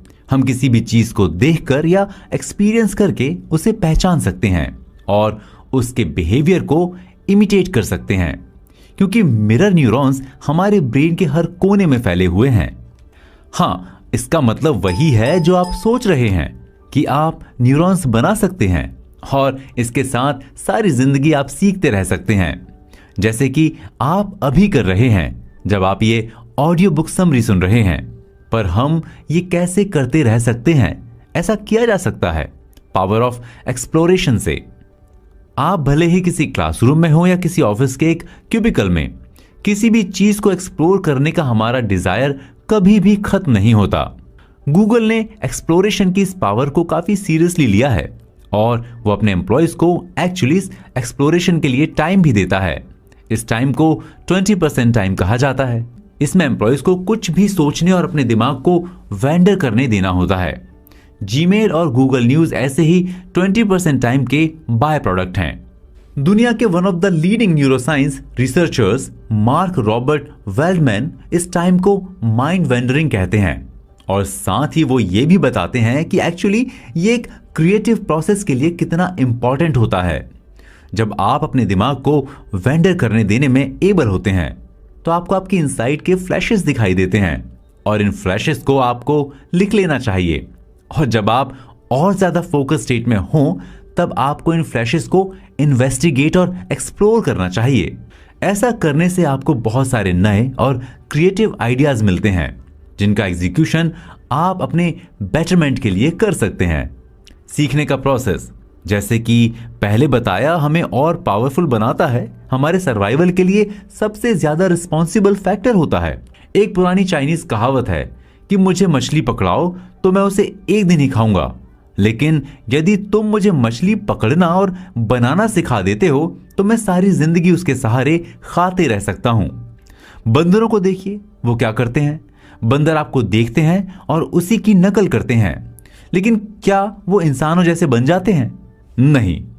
ऐसा इसलिए क्योंकि उन्होंने किसी भी चीज को सीखा नहीं, उसकी नकल की होती है।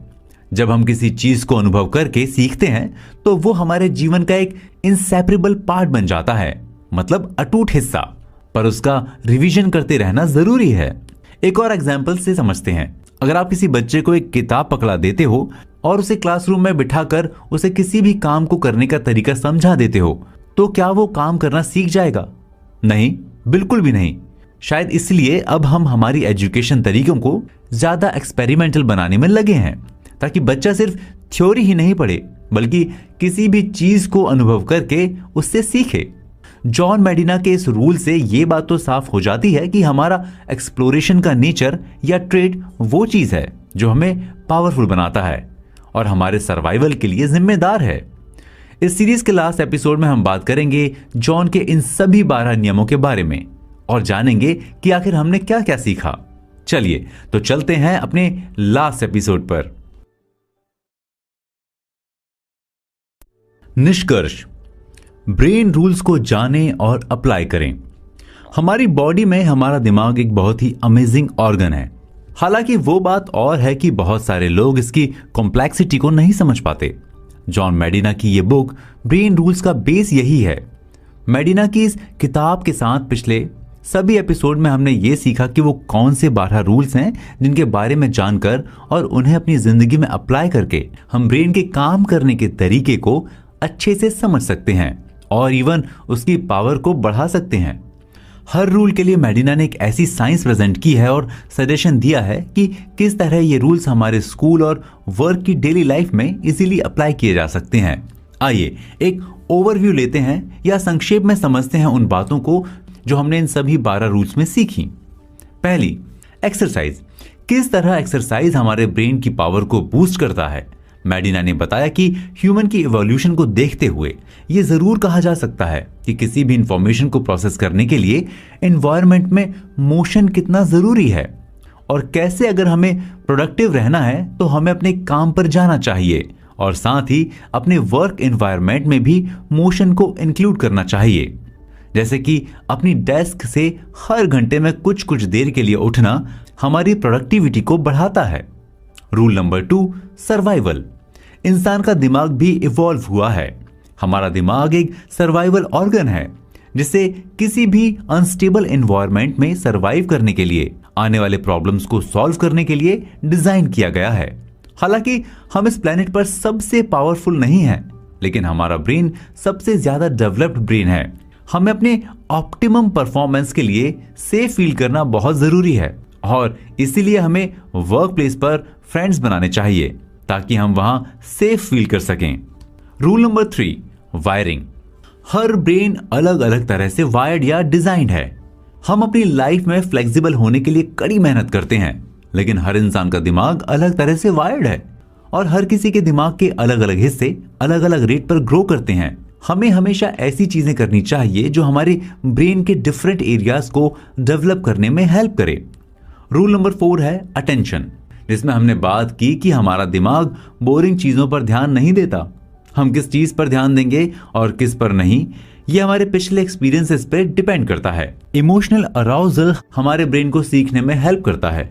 हमारा ब्रेन एक बार में एक ही चीज पर फोकस करता है और बोरिंग चीजों से दूर भागता है। इसलिए किसी भी प्रेजेंटेशन को देते समय यह बहुत जरूरी है कि हम इस बात का भी ध्यान रखें और चीजों को इमोशन से जोड़कर प्रेजेंट करें। साथ ही हमें एक बार में एक ही काम करना चाहिए क्योंकि मल्टीटास्किंग करने से टाइम डबल लगता है। रूल नंबर 5 है शॉर्ट टर्म मेमोरी। कुछ भी याद रखने के लिए दोहराना या रिवाइज करना बहुत जरूरी है। एक human brain 7 pieces of information को 30 सेकेंड तक ही कैरी कर सकता है और अगर आपको इस 30 सेकंड को एक्सटेंड करना है तो आपको उस इंफॉर्मेशन को बार बार एक्सपोज करना होगा, मतलब रिवाइज करना होगा। दिमाग ही ये डिसाइड करता है कि सुनी जा रही इंफॉर्मेशंस को सुनने के पहले कुछ सेकंड के भीतर भी याद किया जाएगा या नहीं। आपको टाइम टू टाइम उस इंफॉर्मेशन को रिवाइज करना चाहिए जिसे आप याद रखना चाहते हैं और इसके लिए बेस्ट है कि आप उसी इन्वायरमेंट को रिक्रिएट करें जिसमें आपने उस इंफॉर्मेशन को पहली बार रजिस्टर किया था। रूल नंबर 6 है लॉन्ग टर्म मेमोरी, जिसके लिए यह याद रखना जरूरी है कि चीजों को रिवाइज करते रहना है। किसी भी मेमोरी को कंसोलिडेट करने में सालों लग जाते हैं। जैसे आपने कोई चीज अगर 5th क्लास में सीखी थी तो हाई स्कूल तक वो पूरी तरह से याद नहीं रह पाती। इससे निपटने का सबसे अच्छा तरीका, जैसे कि पहले कहा गया था, कि किसी भी चीज को टाइम टू टाइम एक्सपोज करते रहना है। अपनी लॉन्ग टर्म मेमोरी को फर्म बनाने के लिए यह जरूरी है कि आप नई इंफॉर्मेशन को सीखते रहें और पुरानी को रिवाइज करते रहें। रूल नंबर 7 है अच्छी नींद लें और अच्छा सोचें। नींद की कमी से attention, working memory, cognitive process, mood, quantitative skills, logic reasoning and motor dexterity बुरी तरह से अफेक्ट होती है। जब हम सो रहे होते हैं तब भी हमारा दिमाग सीख रहा होता है। कोई भी इंपॉर्टेंट काम करने से पहले हमें 15-20 मिनट की नैप लेनी चाहिए या फिर कुछ ऐसा करना चाहिए जिससे हमारे ब्रेन को कम थकान हो। Rule number 8, stressed brain non stressed brain की तरह नहीं सीख पाते। हमारा ब्रेन लॉन्ग टर्म स्ट्रेस के लिए डिजाइन नहीं है। स्ट्रेस हमारे कॉग्निटिव प्रोसेस, मोटर स्किल्स और मेमोरी को डैमेज करता है और लॉन्ग टर्म स्ट्रेस हमारे इम्यून रिस्पॉन्स को, इमोशनल स्ट्रेस हमारी पढ़ने और सीखने की पावर को इंपैक्ट करता है। हमारे पास एक ही ब्रेन है और स्ट्रेस चाहे वो घर के काम का हो या बाहर का, एक का बुरा असर दूसरे पे जरूर पड़ता है। Rule number 9, sensory integration. एक ही टाइम पर ज्यादा सेंसेस को स्टिमुलेट कीजिए। हम अपने सेंसेस के थ्रू किसी भी चीज के बारे में इंफॉर्मेशन गैदर करते हैं, इसलिए जितने ज्यादा सेंसेस एंगेज होंगे चीजें उतनी ही याद रहेंगी। रूल नंबर 10 है विजन, जिसमें हमने जाना कि हमारा विजन हमारे बाकी सेंसेस से बहुत ज्यादा स्ट्रांग है और डोमिनेंट सेंस है जो ब्रेन के 50% रिसोर्सेज को एक्वायर कर लेता है। आप किसी जानकारी को आज सुनिए, आपको सिर्फ उसका 10% याद रहेगा, लेकिन यदि वही इंफॉर्मेशन पिक्चर के साथ है तो आपको 65% तक याद रह सकता है। इसीलिए अपनी प्रेजेंटेशंस में टेक्स्ट से ज्यादा पिक्चर्स डालिए। रूल नंबर 11 में हमने जाना कि किस तरह मेल और फीमेल ब्रेन्स एक दूसरे से अलग हैं। एक्स क्रोमोसोम अपने साथ ब्रेन डेवलपमेंट के ज्यादा जीन्स को कैरी करता है।